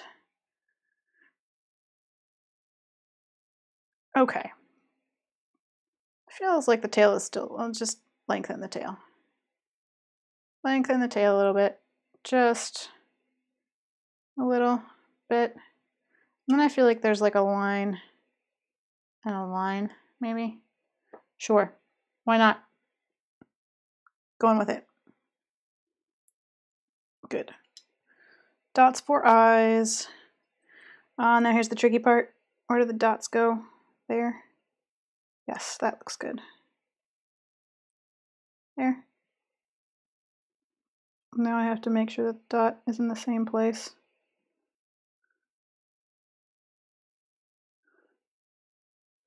On the other side. No lopsided chickadee. A little bit lopsided. It's fine. It's not super noticeable. Now he has eyes, he exists, he's a real bird. Pause everything. I'm sorry, a silicone keyboard cover is a thing I could have. That's actually kind of brilliant. Because every other week I stream my workbench pottery streams, and every other week I get clay all over my laptop and my mouse. And my phone, I get clay on my phone. It's I go to SaturdayStudio and I get clay on my phone. Oh, it's so good. That's exciting. Thank you for sharing. I'm gonna look that up when I'm done today and solve myself a problem. Especially because my laptop is being weird and I may have to take it in to be repaired, and I don't want to get yelled at for the state of my keyboard.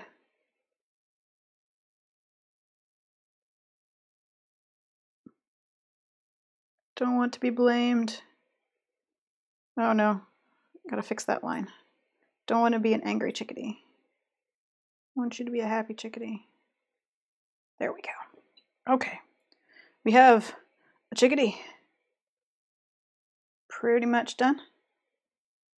His bill might be a little big, might trim it later. But for now, it's fine. Feeling okay about it.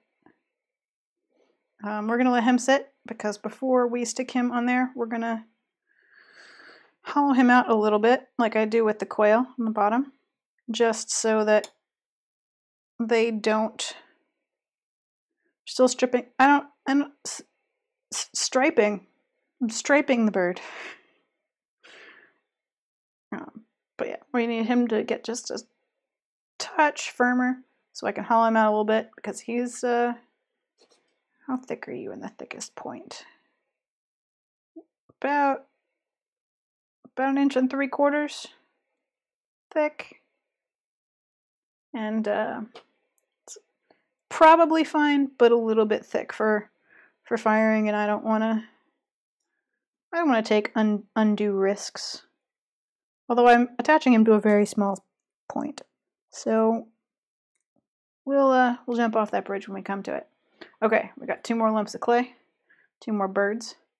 I'll probably just keep streaming because I super don't care. I'm going to be doing this. It has to be done.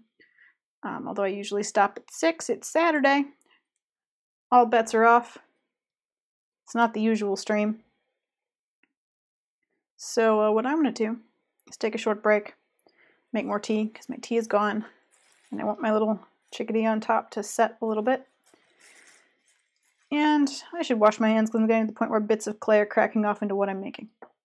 So I'm going to take a quick break, make some tea. I will be right back. It'll be about 5 minutes. I'm going to put a break time sign up so that everyone knows that I am, in fact, coming back. And I will see you in a few minutes. I usually give chat something to discuss while I'm gone. What will we have you discuss while I'm gone? Okay, chat discussion topic. Should there be fauna? No, flora. Yes, should there be flora on the teapot, the industrial teapot, and the chickadees? Or should it just be metal and chickadees? Discuss while I'm gone. I'm not leaving you, Otenchi 3. I'm coming back, I promise. I'm not going to Mexico, and I don't smoke, but I will be back in 5 minutes with tea, which is my preferred addiction. And I'll see you then. Don't make me do passion flowers again. Bye.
And I'm back using my mouse with my left hand to turn off, there we go, turn off the break sign.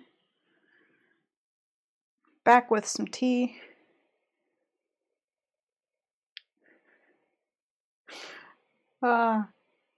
Nice. Birds need something to eat. Way to bring the y'all in there, Otentia 3. Shout out to the best way to talk about a group of people. Although I like folks too, but y'all, I'm a fan of y'all. It's a good one.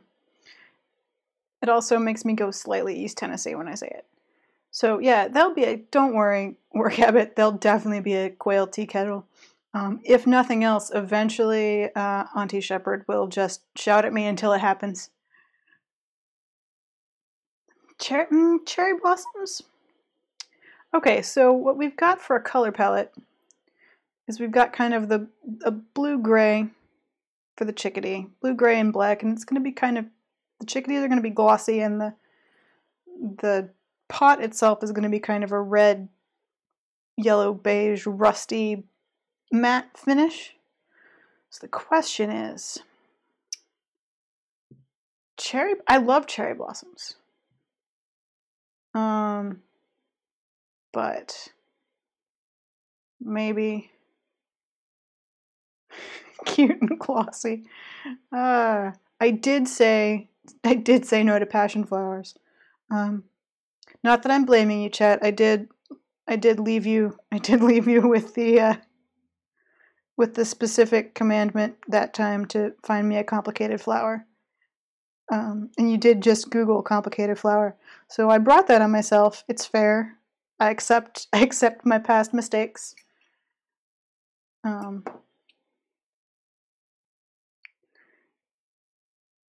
Just gonna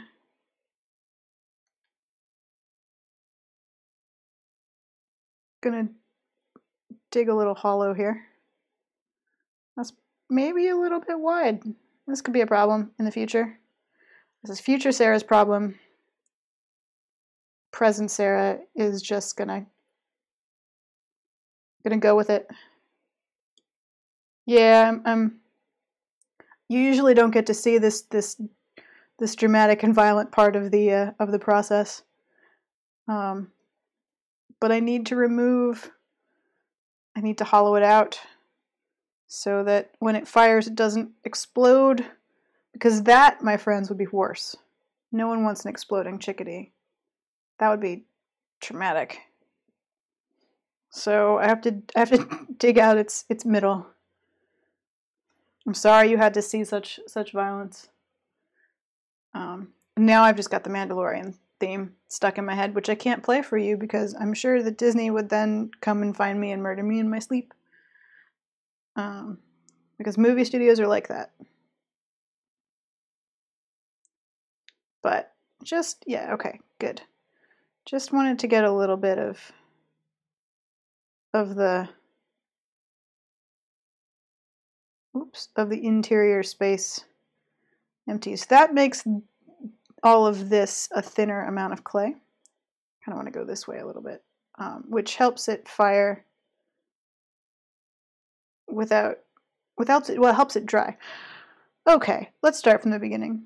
If there's moisture trapped inside a large piece of clay at the center, that moisture, when fired, especially when it's heated up fairly quickly, expands and explodes the form around it.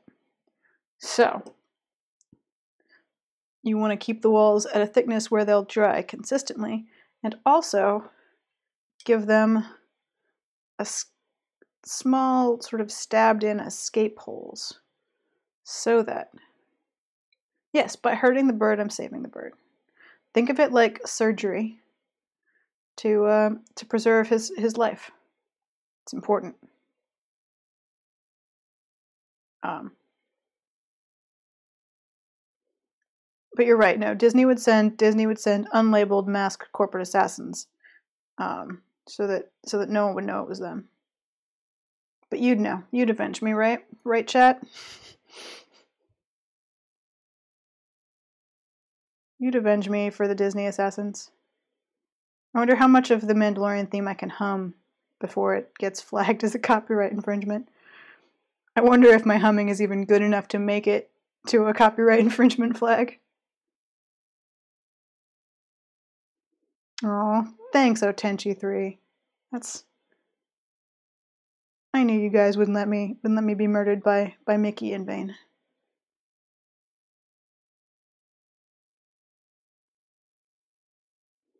Oh, 2 minutes. That's practically the whole Mandalorian theme.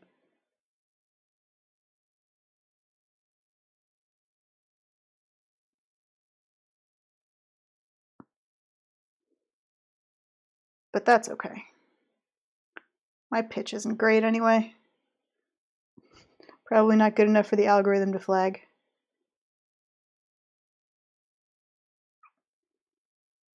I had music on for myself earlier, but my headphones died and now I'm just listening to myself talk in my studio. Listening to the cheerful sound of my laptop's very loud, very angry fan.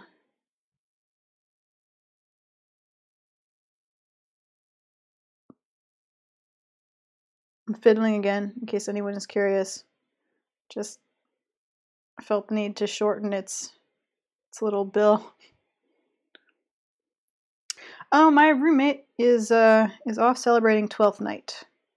She is not at home. She is at a 3-day party, you guys. She hand sewed her medieval garb and got it covered in Jack's fur, and now she's off at a party.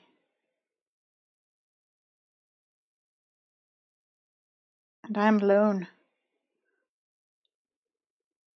I'm alone, but I'm with you, so I'm not alone. Okay, bird, teapot. This is the lid bird, which is why I was worried about the size of his core. Oh no, it's perfect. Because I wanted enough of an attachment, because he goes on this. So I wanted enough. Let's do a little bit of noodling. I wanted enough of an attachment space so that he wouldn't come off. I'm just gonna close this hole in a little bit. Good.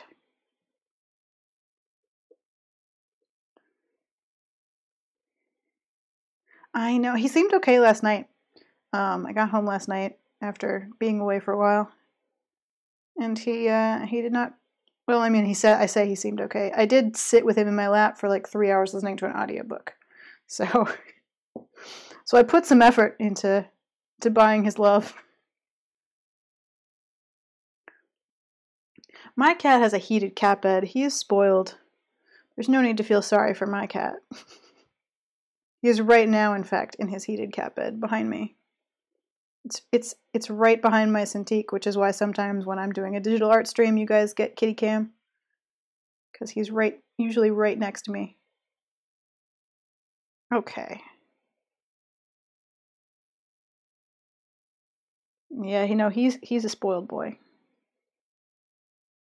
He wishes I would play more video games, though, because he always gets to sit in my lap when I play video games. But not when I'm at the computer. Okay.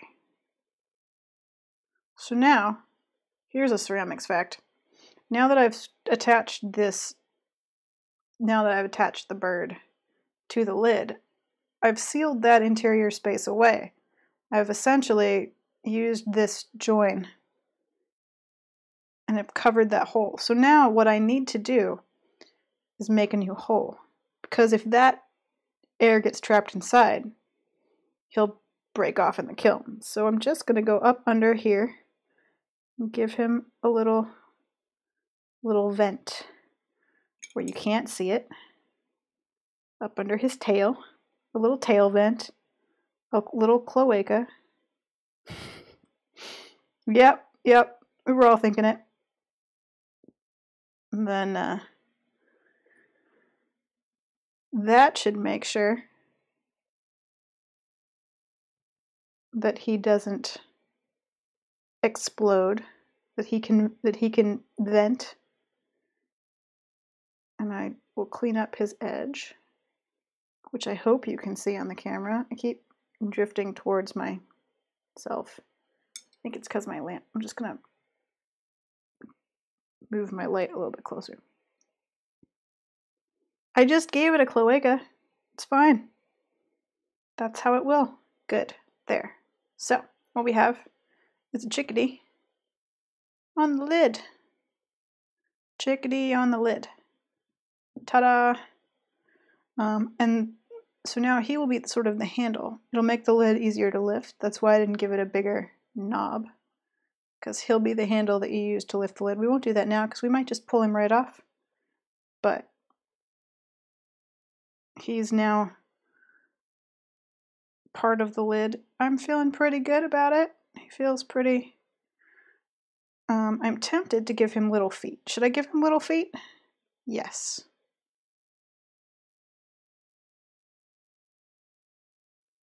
Just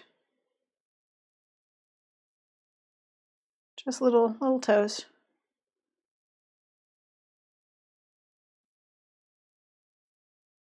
Little subtle toes.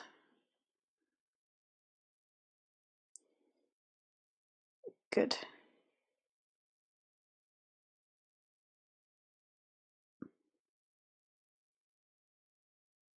I mean, steam can come out here when you put tea in the pot. I know they always put there's like a vent hole in teapot lids, and I'm not really certain what I'm not certain what its purpose is.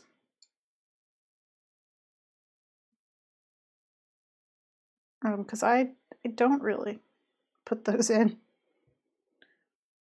And I have teapots with them and without them.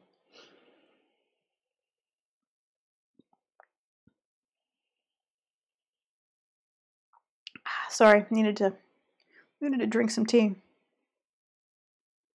So that if you pour with the lid, you don't get glugging. Oh, I don't, is that, I don't know.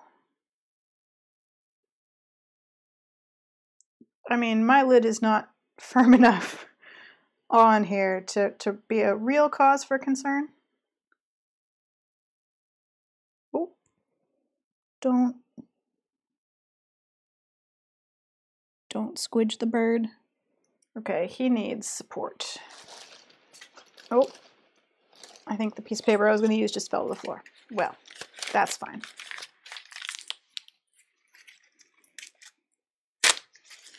I don't know. Is that why? I mean, I'm willing to believe it. Anyway, I need to make sure that he doesn't fall backwards and come unsecured. So, there.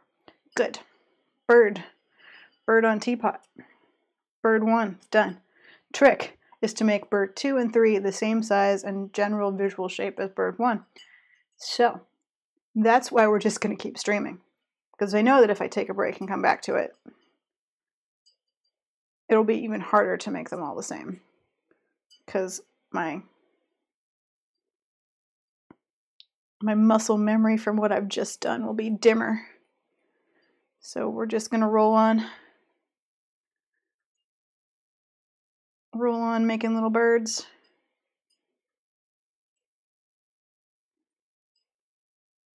But I'm pretty happy with chickadee lid. I'm happy with the scale. I'm happy with the chickadee. I'm happy with the industrial teapot. I'm in general pretty cheerfully pleased with what I have wrought today so far. I still have 2 mugs to deal with. And I've considered making them match the teapot, and I've considered them not making them match the teapot, and I've considered them making them a matched pair of mugs, and I've considered not doing that either. So I don't know what happens with the mugs, but they're going to wait until the clay that's left has worked its way out to be a little bit damper. What have I done here? What is this that I've squished into the... Oh, I think that's old something. I don't know. It's a weird color. Well, anyway, inclusions. So, chat. Is the glugging why? Do I need to put a hole in the lid? It's not a thing that I usually do. But I do have a teapot with a hole in the lid, and I have a teapot without a hole in the lid.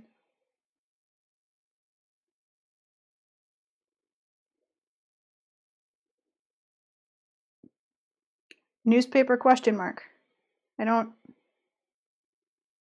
What's the question? I don't understand. I don't understand the question. I feel like this is a smaller lump of clay somehow, and therefore a smaller chickadee. I could have sworn that I made them all the same size. This is why I need to scale.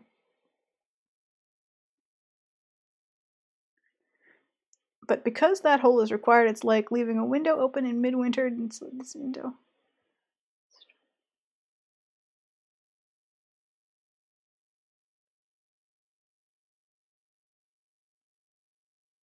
Huh.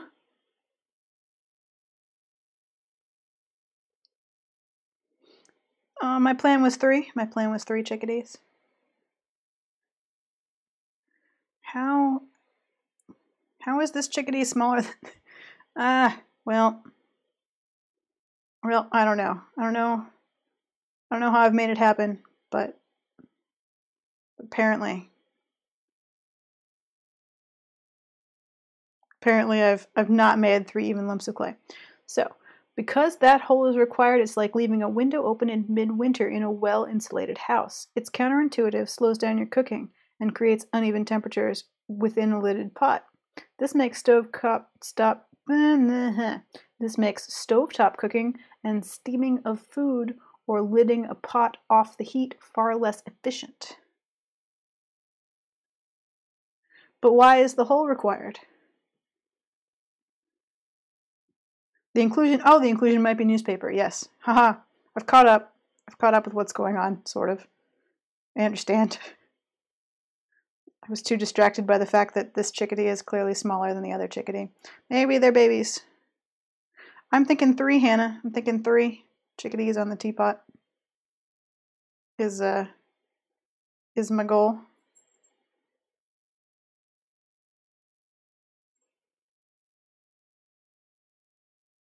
Because that seems like a good number. Importantly, one of them has to do the very important job of hiding the fact that the spout is off center. That's really the most important job. Okay, I'm gonna just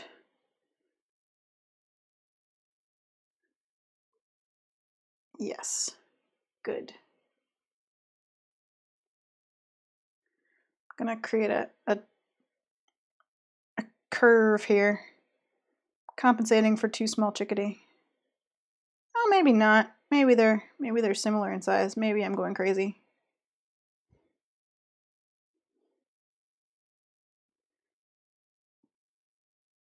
I still don't know if I'm putting a hole in this lid.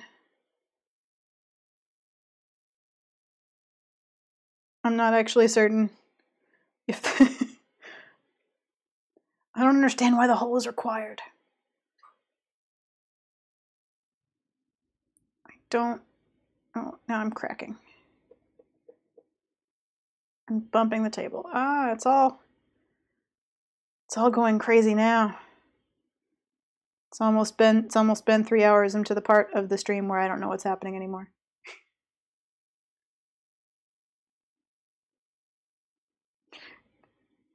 Yeah, clay has a tendency to crack under pressure. It's sort of an issue.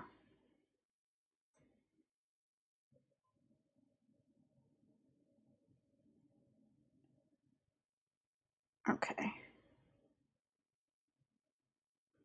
But I want this chickadee to be... Oh, you know what? I kind of wanted him... I think he's going to have to...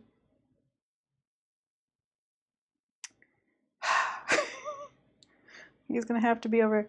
I wanted him to curve the other way, you guys. He needed to be here. And I wanted him to curve... Well, maybe it's fine. Maybe he can go here. Well, I've done it now. It's too late to change the whole shape of the bird. It's curved the wrong way. I guess I'll just make 2 chickadees and figure out which one goes where when I'm done with them.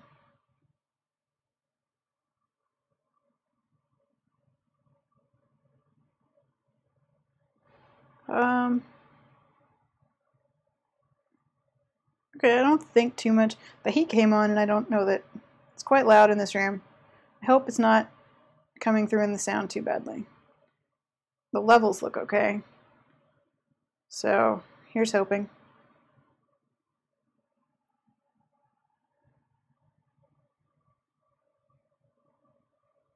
Oh, I see. I see. The whole is for aesthetics. It does lend sort of an industrial quality to the whole thing. Having steam coming out through the lid.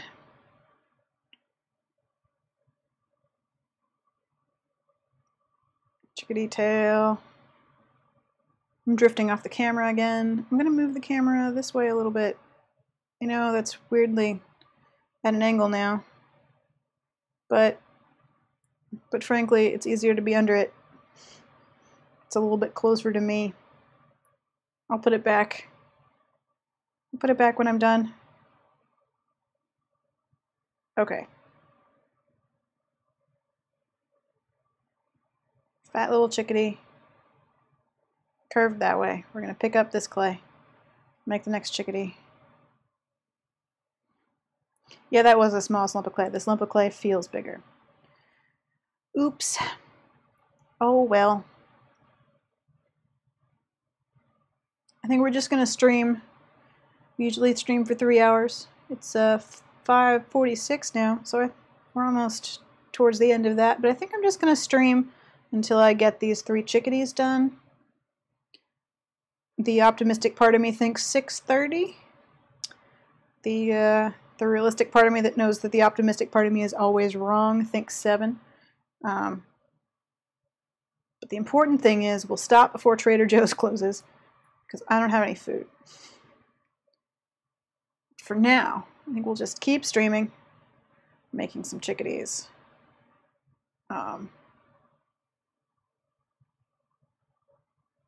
Because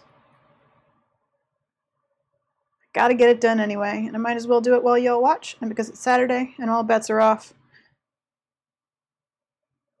I already ordered delivery once today. I got chicken and waffles for breakfast, and I feel like that's my limit for delivery. Also, don't worry, don't feel bad for me. The Trader Joe's is literally a block away. It's right there. I can practically see it from the street. So let's not pretend there's any hardship going on. For me to have to, you know, put on real pants and walk to Trader Joe's. In fact, I could probably walk to Trader Joe's in the sweatpants I'm wearing. I don't know that anyone would care, but I would care. I have standards. But yeah, no, Trader Joe's is close enough that it's actually easier to walk to Trader Joe's and get food than it is to cook dinner. Which is a problem. But they make really good burritos. And they have bread. Okay, because this one needs to curve right. Because the curve, yep, it's fine. We'll get there. We'll make these chickadees work. But yeah, Trader Joe's is real close. Closes at 9. As long as we get there before then. So I have something to eat for dinner. And then I would like to tell you that I'm going to continue to be productive, but friends, I'm probably going to sit with my cat and listen to a Regency period mystery romance novel on audiobook. Is probably what I'm going to do this evening. And I don't feel bad about it. I think it's going to be great.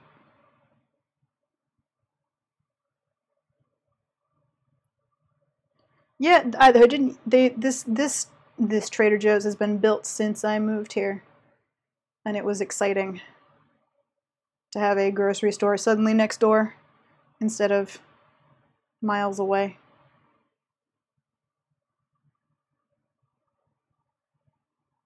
Okay. All this talk about it is making me hungry. Maybe we won't stream until the chickadees are done. No, we will. It's fine. We'll make it happen.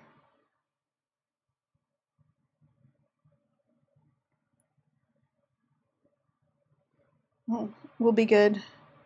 We'll be good and productive. and finish this teapot before it gets too hard to work on.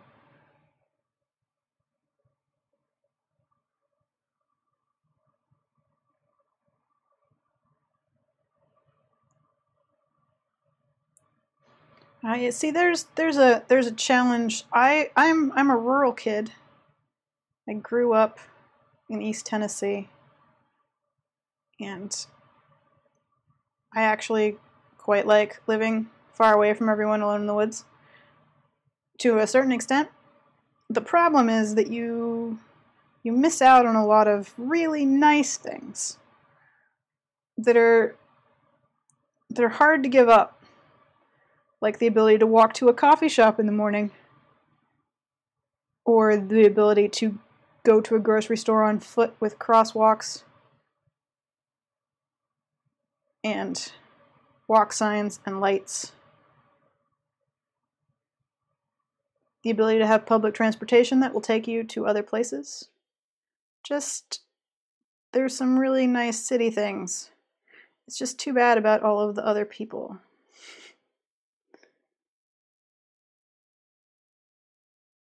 They are also there. And that's fair, because they also live here. But if it were just a little quieter, that'd be great. Just a little quieter, a little fewer neighbors. If I couldn't see my neighbors, that'd be fun.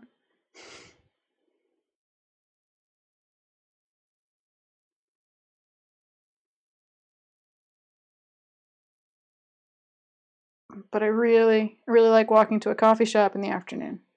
Really like it. It's especially because I work from home, which means that leaving home is incredibly important.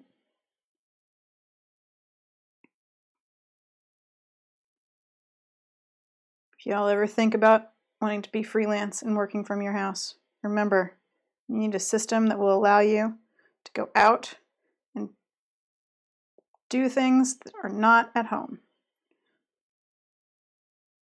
regularly, not just on the weekends. Even if it's just to get up and go get coffee at the next door coffee shop before working instead of making your own coffee. You just need some reason to not spend literally all of your time in your house. Trust me, it's important. It's good for your mental health. It's worth the $2 for the extra. The extra $2 for coffee are worth it to not spend the entire day alone in your house.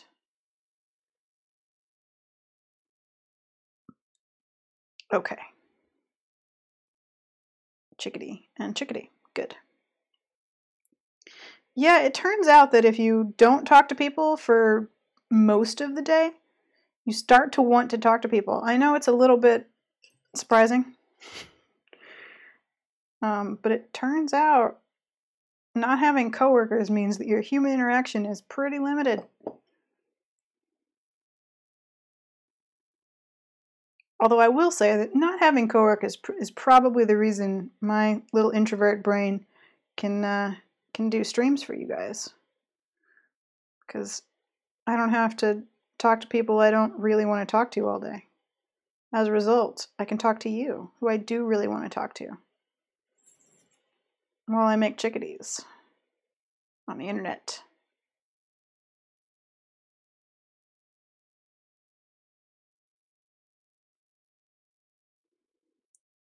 Yeah, sometimes you just need to have a boring conversation about the weather with a stranger because you haven't talked to anyone all day. Sometimes that's just how it goes.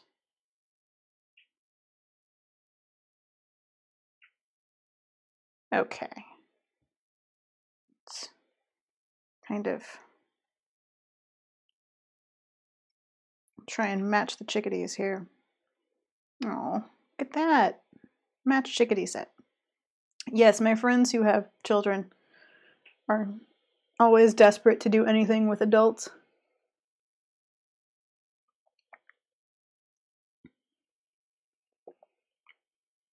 I think it's the real purpose of play dates, personally, is to let adults talk to each other.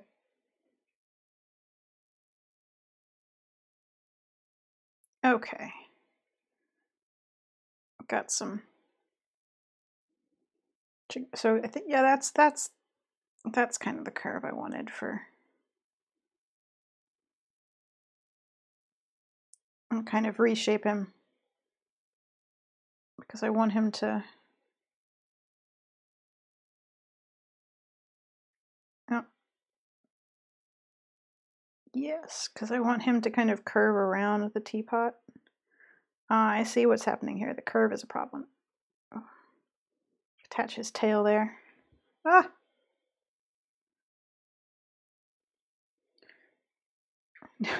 No plates to let them wear each other. Yes, that makes sense.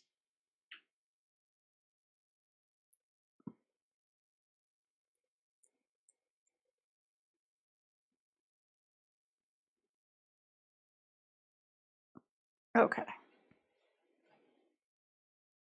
I'm just trying to figure out exactly where the chickadees go here.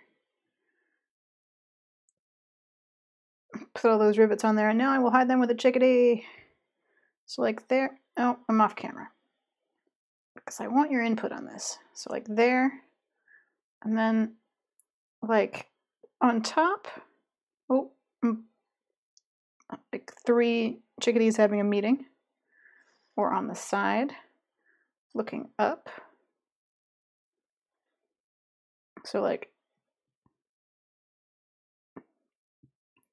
a chickadee on the side.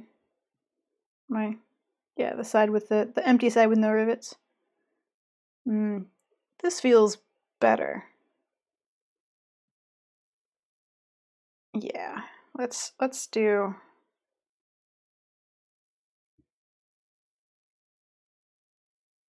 Let's do side and there. Not all on top because that just makes it weirdly top heavy. Good. Okay. Plan. You have a plan. Can finish up these little chickadees.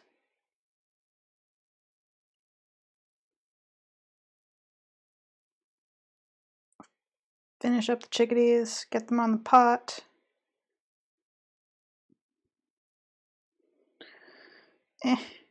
Cracks. No cracks.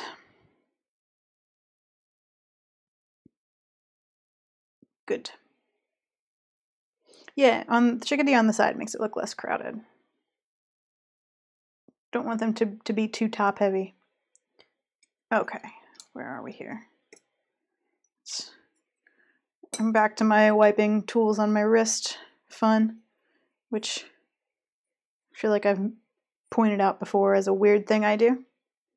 But it's convenient, it's right there, and I could, if I wore an apron more consistently, I could probably use an apron. But I don't wear an apron that consistently. And I don't want to make myself start the habit of wiping clay on, like, just my shirt.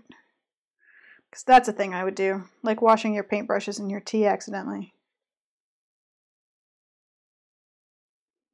Dangerous habits.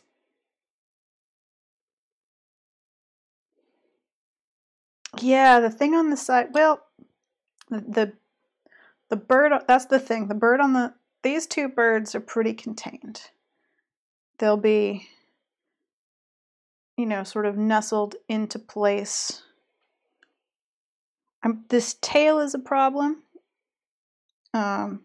It's going to have a potential to crack.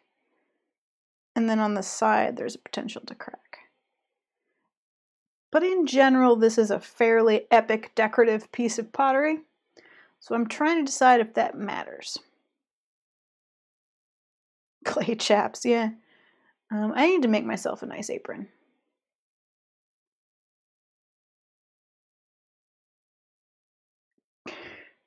Cracked pottery, no. So I feel like this is so sculpt. Well, I can kind of get the tail to hit the. So I can kind of have the tail attached there to kind of limit the amount of potential fragile edges. So if he's here, then It's quite, that's pretty good though, actually. Nope, nope, nope. Oh no, tool dent. How will I ever?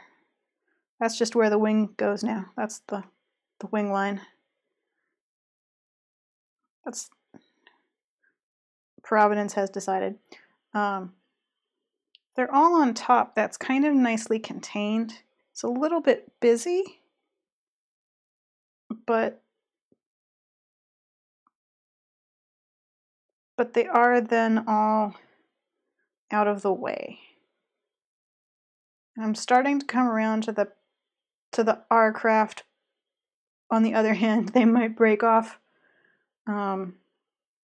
School of thought. Be a little bit concerned that if I am not putting them all kind of in a nice contained top of the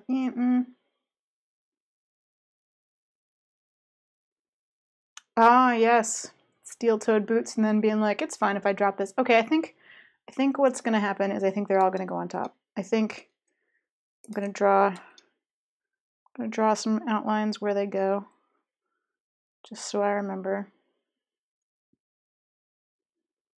And I think this is how it's going to go, because I think that on the side it's just going to be too easy to knock against.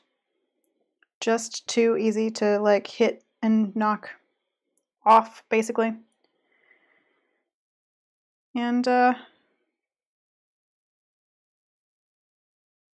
avoid that, I'm going to go with all on top.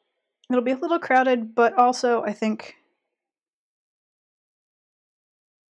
a little bit more, now that I think about it too, it'll be a little bit more believable because it is a metal object instead of a wood object, so hanging off the side of a flat, rusty, even a rusty object is a little bit harder. So, I've just wandered completely away from the camera. Get back here. So yeah, I've convinced myself that on top is actually better. During the course of the process, I've convinced myself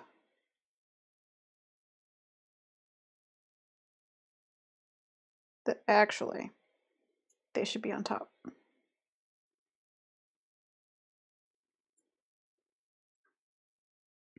Magnetic birds, they just stick to it. It's pretty incredible. But no. I may be convincing myself because I don't want them to break off. But be that as it may, we're going with it.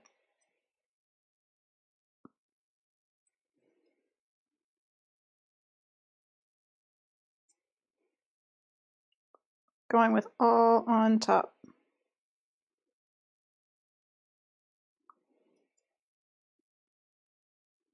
And that'll be fine. Still have the Mandalorian theme stuck in my head. Because I'm never gonna now get past the image of Mandalorian quail. That's stuck in my head forever.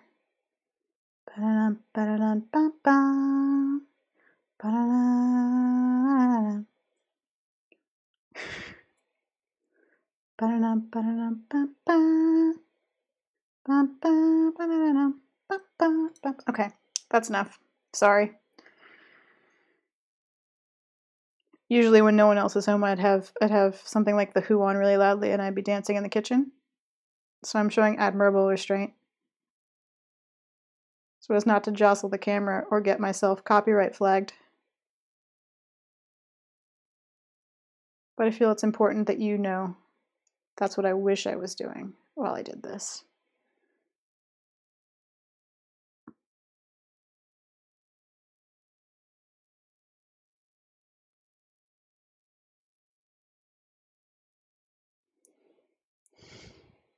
Okay. Remember how I said that was where the line goes now? I didn't like it, so I've had to go back in, try and fix the dent. There we go.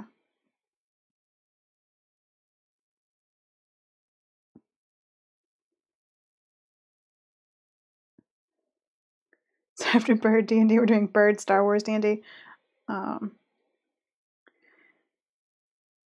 mean, that's probably too much of a stretch for me. I think if I was gonna, I like to design my whole world.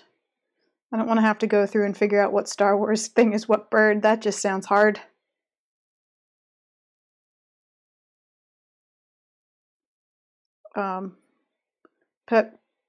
Put the Star Wars fan bird AU is probably fine.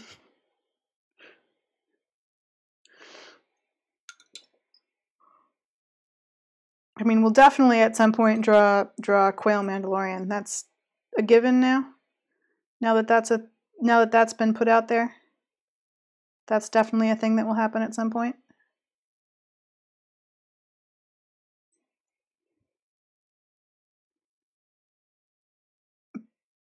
But in terms of a full world of Bird versus Star Wars, that's, I mean, y'all can start figuring it out. If you're set on it.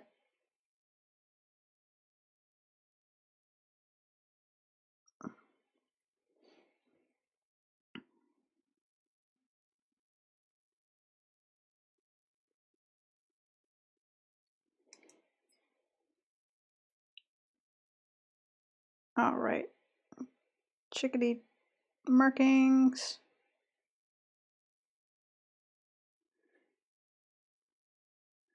Making sure they match. Pretty much. Eyes. Oh, escape bird.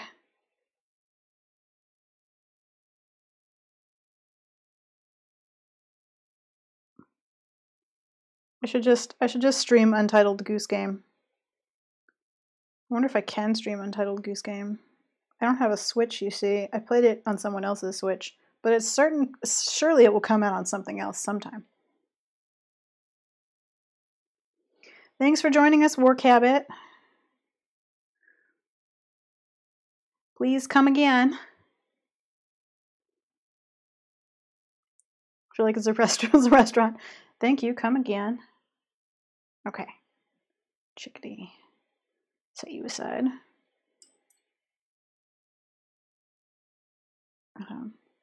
And if you're new here and you're not usually in chat, please subscribe to Twitch. You can turn off notifications or whatever you want. But if I get 50 subscribers, I can give you guys emotes.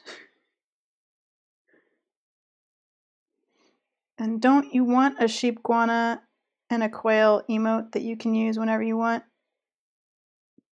Isn't that a thing that you want? You know it's a thing that you want. Come on.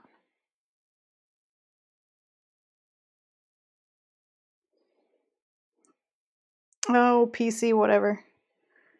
I have a Mac. I have a PS4.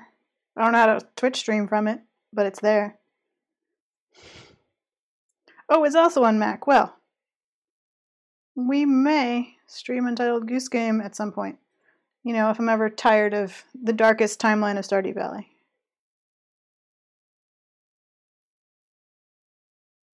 Because I really enjoy being a really awful goose. Followers are craft because I can't have subscribers until I have 50 followers. I have to gain the affiliate or whatever level, which means that I need 50 followers. Everything else I do already. I think there's like stream a certain number of hours, have a certain number of people watch, that kind of thing, which is fine, which happens anyway. But because I mostly just announce everything on Twitter and I'm on Twitter all the time, people kind of don't need to subscribe, or don't need to follow on Twitch. Just seems like an extra thing that they shouldn't have to do. So, I'm telling you that unfortunately you do have to if you want emotes. Because that's how Twitch rates my progress. Is by it's by the number of people who let them email them about me.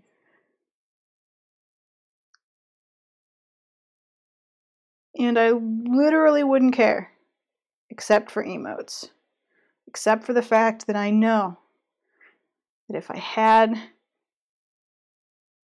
that affiliate whatever level, I could make emotes for you guys.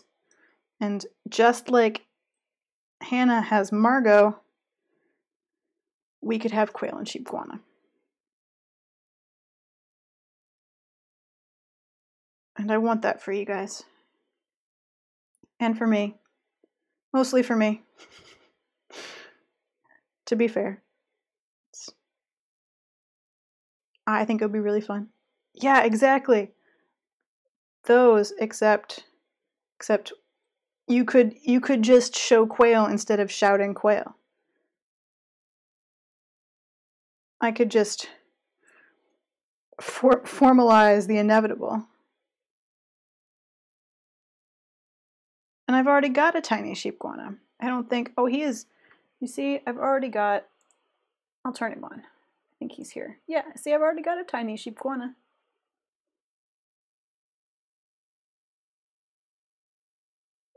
Oh, we'll let him stay.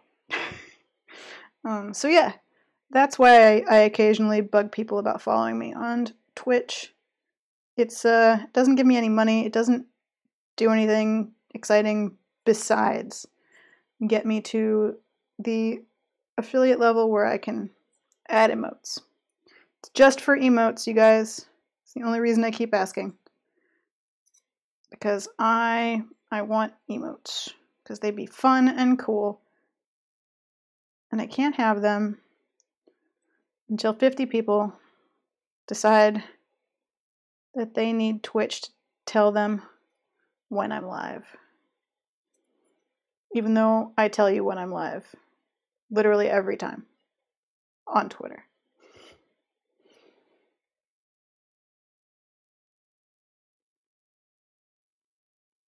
In spite of that.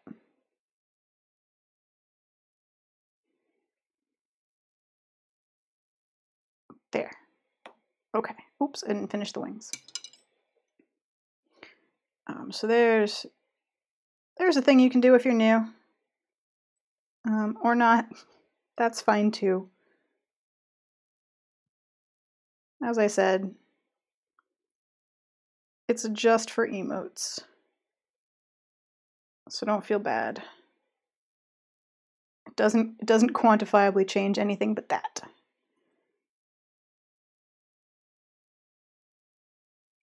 Unless people subscribe, but I kind of don't care if people subscribe. I'd kind of rather set up a Patreon and have people subscribe to that and have that be the thing that works.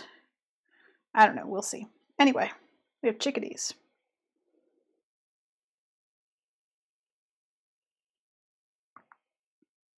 Tea. Anyway, yeah, sheep guana. Just leave him down there. Okay, you've been sitting for a minute. Let's dig out your insides. Oh no. Oh no. Should I do it off screen? Do you guys not want to? I'll just do it over here. You don't have to watch. I'll spare you.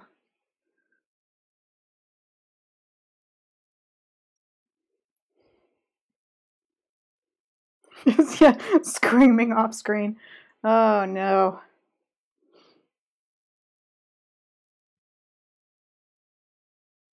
Yep, just over here off screen, murdering chickadees.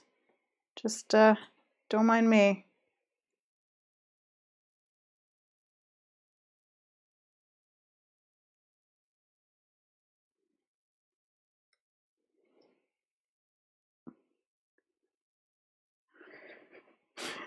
I really am. I'm like, oh, you don't have to watch. You don't have to see this. You don't need to experience this horror. It'll be fine when it's over.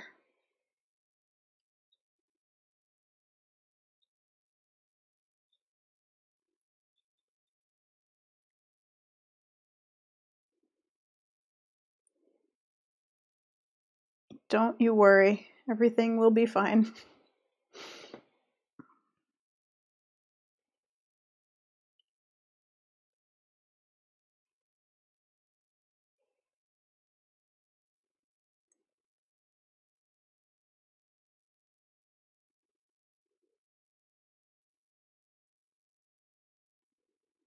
Ah, I was too aggressive. Don't worry, the bird's fine. Just, there we go. I just got some clay trapped in his hole. Yeah, just look at the sheep guano. Look how happy he is. Everything is fine. There's nothing to worry about.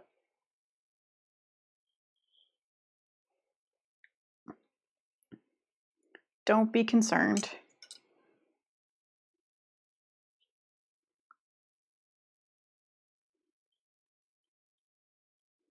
See, he's fine. Nothing's changed. Yeah, sheep guano's safe. Just gonna slip off screen again here. Don't worry. I'll be right back. We'll be right back and nothing bad will have happened.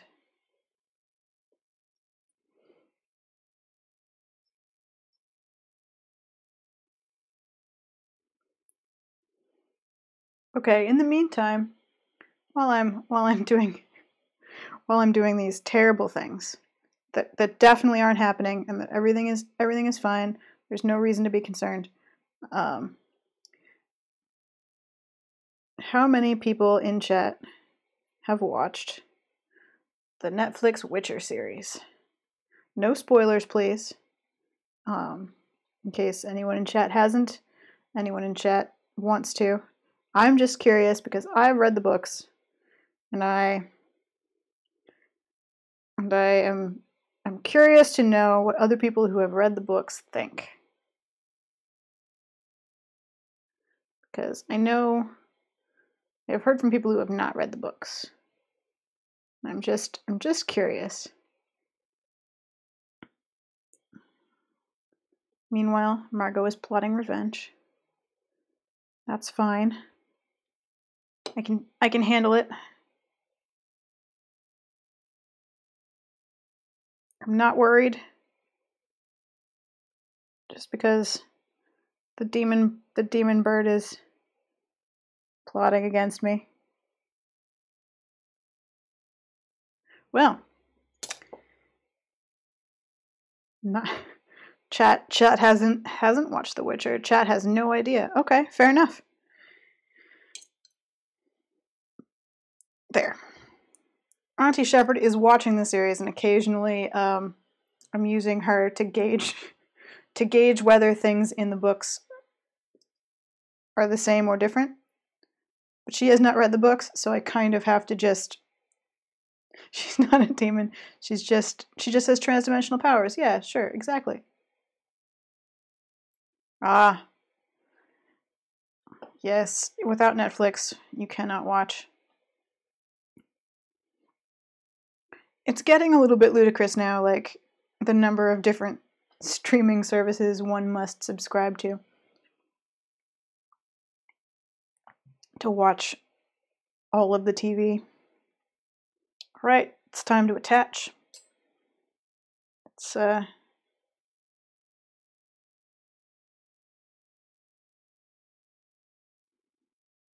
time to put some birds on a teapot.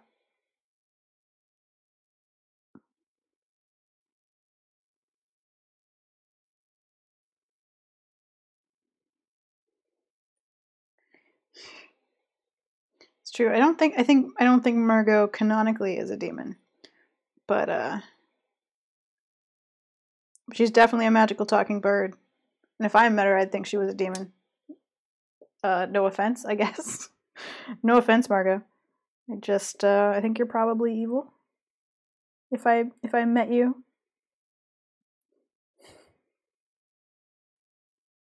Or certainly part of a fairy tale. A worrying fairy tale that I was definitely trapped in. In which case, be nice to the talking birds. Because that's how you'll defeat Baba Yaga.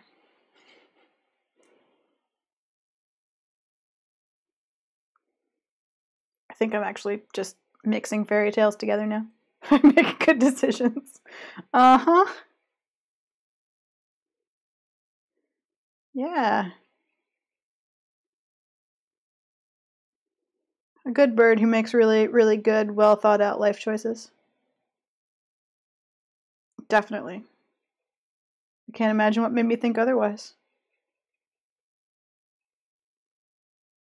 Okay. In spite of the fact that everyone showed up to say quail, I've managed to avoid making quail the whole time. Well, now that I've said that, I feel like I'm probably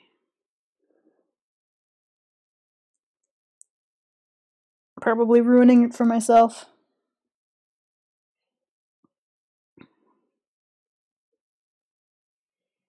Okay. Birds.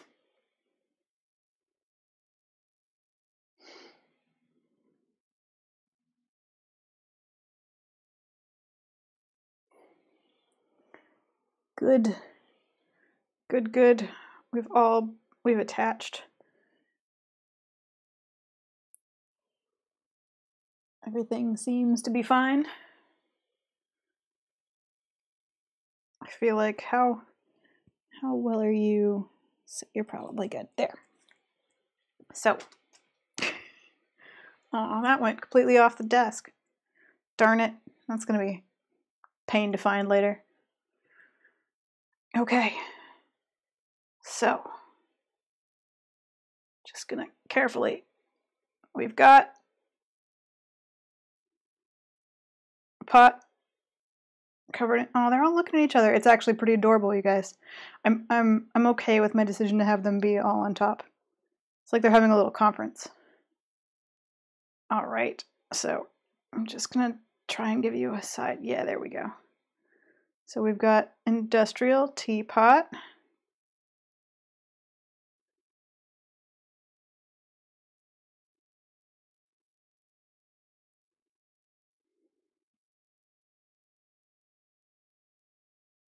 Top. They're definitely chickadee shaped. I don't believe you. They've got chickadee tails. It's fine. So, just give you a full view of the chickadee teapot. All right. Oh my gosh, it's 6:23. I finished before my 6:30 estimate. Okay. Handle. Handle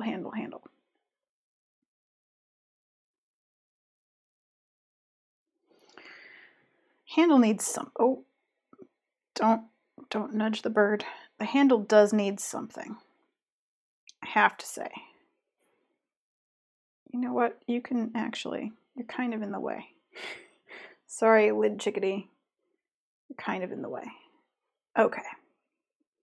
Handle does feel empty. Feels like it needs something. What if I did a line like here, maybe? And then I put a rivet. Maybe? I mean, they're kind of pointless rivets. Like, it's a join in a random place. But it would at least give it a little bit of texture here under your hand and a little bit of visual interest.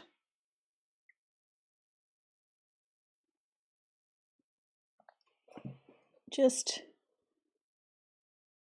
maybe something to carry it on with. Maybe. I don't know. I feel unsure about that as a decision. So I'm gonna noodle with it while I think about it.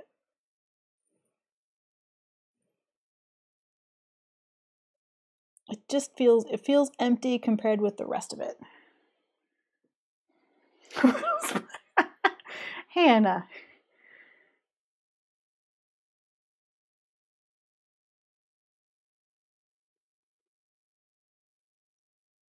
Chickadees do not have puffball-shaped heads. Chickadees have black caps. And little white cheeks. Titmice have little tufts. So there. A little spotted bird. Ah, just like right there. Just like a little dripping down.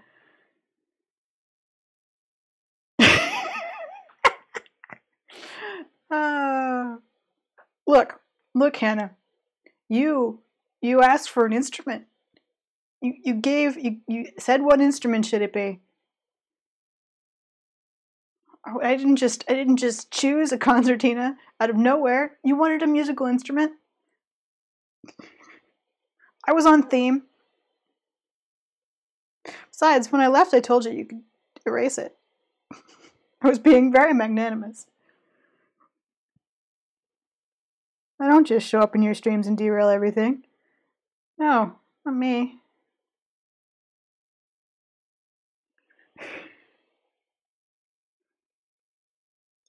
What is this link? All about birds. That's what a chickadee looks like. I'm feeling okay about. That's what I made. That's chickadee. I feel okay about it. Okay, I'm gonna go ahead and do the thing. I've decided for myself that I am going to go ahead and create a pointless rivet line. I exempt our craft from ever having to add this rivet line.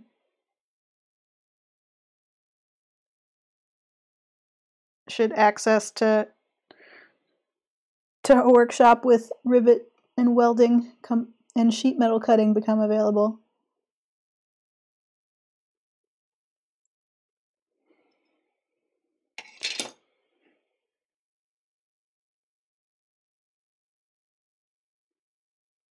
It does make me happy.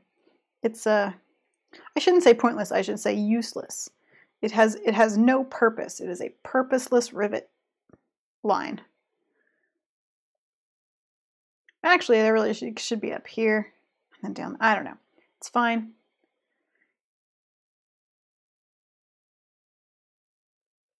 It's fine. I really just want some interest in the handle. I'm putting it, and the lid kind of comes to there, so putting it up there is just adding more interest where there's already plenty of interest. Which doesn't help as much. Okay, that was too much water.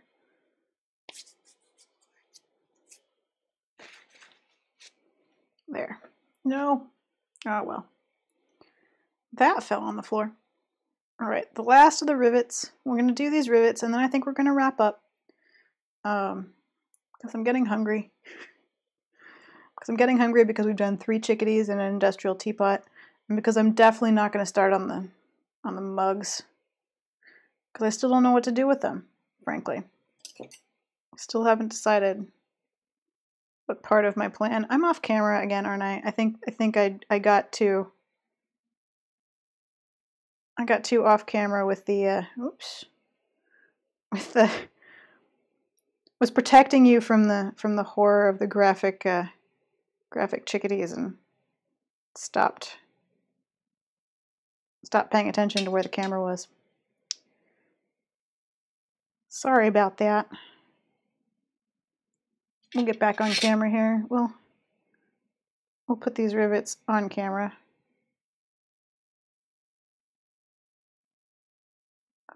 There. And there. And then I think, which one of these is this one? And then we'll do one more underneath, which we've not, just do it like that. Now it's a tiny surprised face.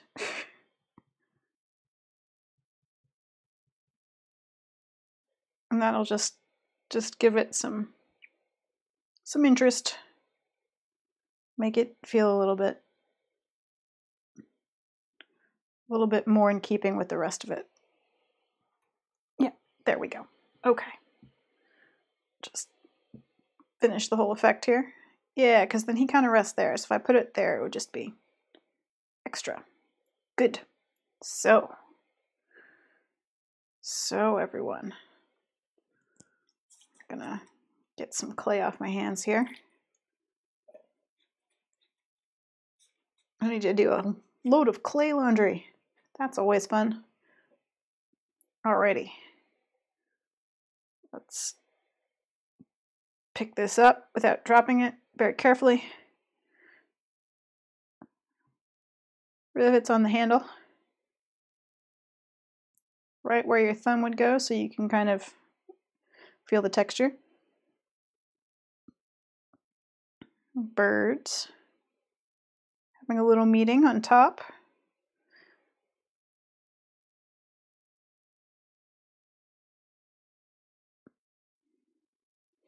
Riveted spout. Riveted corners. And we'll do some I'll do some cleanup on the rivets at the end. And we have finished the teapot. I'm pretty happy with it. I feel like having them all on top was the right choice. I feel like that'll keep them from knocking against anything. Keeps it all in one shape so that you're pouring and setting and nothing sticking off the side to get knocked into. Pours. The lid is set back off the top of the circle a little bit so that when it pours, it doesn't slide forward. And I think we're all set. I think we're done. I think we did the thing. I will cover this back in plastic, put it on a tray, and obsessively tweak it for the next 2 or 3 days. I still wonder if it needs some flora coming up the side, but for right now, I'm going to go with no. If I make mugs that match, I'll tell you. I'll show you on Twitter. If I make mugs that super don't match and are something else, I'll still probably put them on the internet. And that's pretty much what we set out to do on this casual Saturday, unplanned live ceramic stream. I am gonna do one thing before we go, besides tidying some stuff up here. See if I can reach around the camera, because there's something that has not reappeared that we worked on in a stream some time ago, and it disappeared, and I never showed it to you again, and I want to explain why, and then we'll close. Just, gonna talk through something, have a little bit of closing fun. So, if you remember, once, long ago, put some more wet sponges over here. Move this back very carefully. There we go. I did a stream where I sculpted an octopus. Actually, I sculpted 3, one of which was up for sale on the internet and was sold, and 2 of which were going to be a stacking thing based on the vague idea of octopus medium. That's the thing that happened. I was going to have the octopus holding up a lamp and have a little white octopus on top of a black clay octopus. Well, good news. There's still an octopus, and he's probably good now. So I'm gonna pull him out here and sort of show that around. So this is what he looks like now. He is now He's been hollowed. He's been finished. You'll notice there's no, you'll notice tentacles are different. You'll notice that there's no, this is an unboxing video. You'll notice the tentacles are different, and you'll notice there's no oil lamp here. So what happened, this will be your cautionary tale and your tale of how ceramics ends up working sometimes. What happened was I'd set the tentacles up, I'd put something here to rest them, and I'd put a lamp on top of them, and they just cracked all apart when I tried to let them dry. Broke off, wasn't enough support, it wasn't strong enough, it dried at too different a rate, just came apart. So when I came back to it, I ended up, it was already quite dry, it was hard to hollow out, but I did my best. And I ended up more or less, like actually you can see I just ended up digging out the inside. I ended up more or less just cutting off and redoing all of the broken, fractured tentacles. So now he's just an octopus with tentacles. And a little friend. I think it's going to be fun to fire them without glaze, so that this will go black and this will be white. I'll probably clean him up a little bit. Just have them be raw, unglazed. I might do some glaze on the bottom bits with the tentacles. But sometimes what you're planning does not work out. So instead, we've got, I'll just do some general views here. So instead we've got this, which I think is fine. I need to clean up the bottom some. Finish him off. He's pretty much, he's a little bit past leather hard. So I'm pretty okay with him. I think he went, the end result of his tentacles is pretty good. I still need to add suckers to some of them. But I thought I'd show you guys how that went, just because sometimes things don't turn out exactly how you planned. And I had kind of just had that sitting there unfinished, kind of broken for a while. Haha, Hannah, I'm a sucker. And yeah, I thought it'd be just an interesting way to close, to just kind of show you a finished but not the same as it started end to a previous stream. Oops, a little support in there. So I'm just gonna tuck him back in here, back away in his little plastic dome that's keeping him leather hard, so I can finish him up tomorrow probably. Anyway, yeah, I still like him. I think he turned out fine. But I thought it was an interesting, just general, like, hey, sometimes things don't work the way you plan story. And while we're doing just a general, longer, casual Saturday stream, I thought I'd share that. Because ideally, next time I'll triumphantly share you some fired finished pieces, and we can all feel good about that.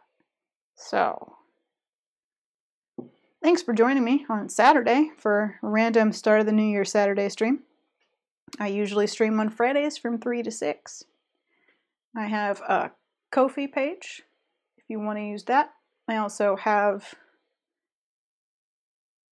that whole please follow me on Twitch thing so you can get emotes. And I'm going to go change and go to Trader Joe's and get a burrito. And I hope you guys have a great weekend. Oh yeah, Ko-fi links are in underneath the Twitch thing. Also, if you ever want to go back and watch old streams, I have a YouTube channel which is linked on the stuff below the video window. I don't know, whatever that bottom thing is called in Twitch. You know, the stuff. And I put all of the old streams up on that YouTube channel. It's just an archive. It's nothing. It's not important. But if you ever want to watch old streams, they have not disappeared. They're up on YouTube. Then you can go back and watch them. And I keep forgetting that it's there, so I'm just telling you now. And that's it. See you later. Have a good night. Bye.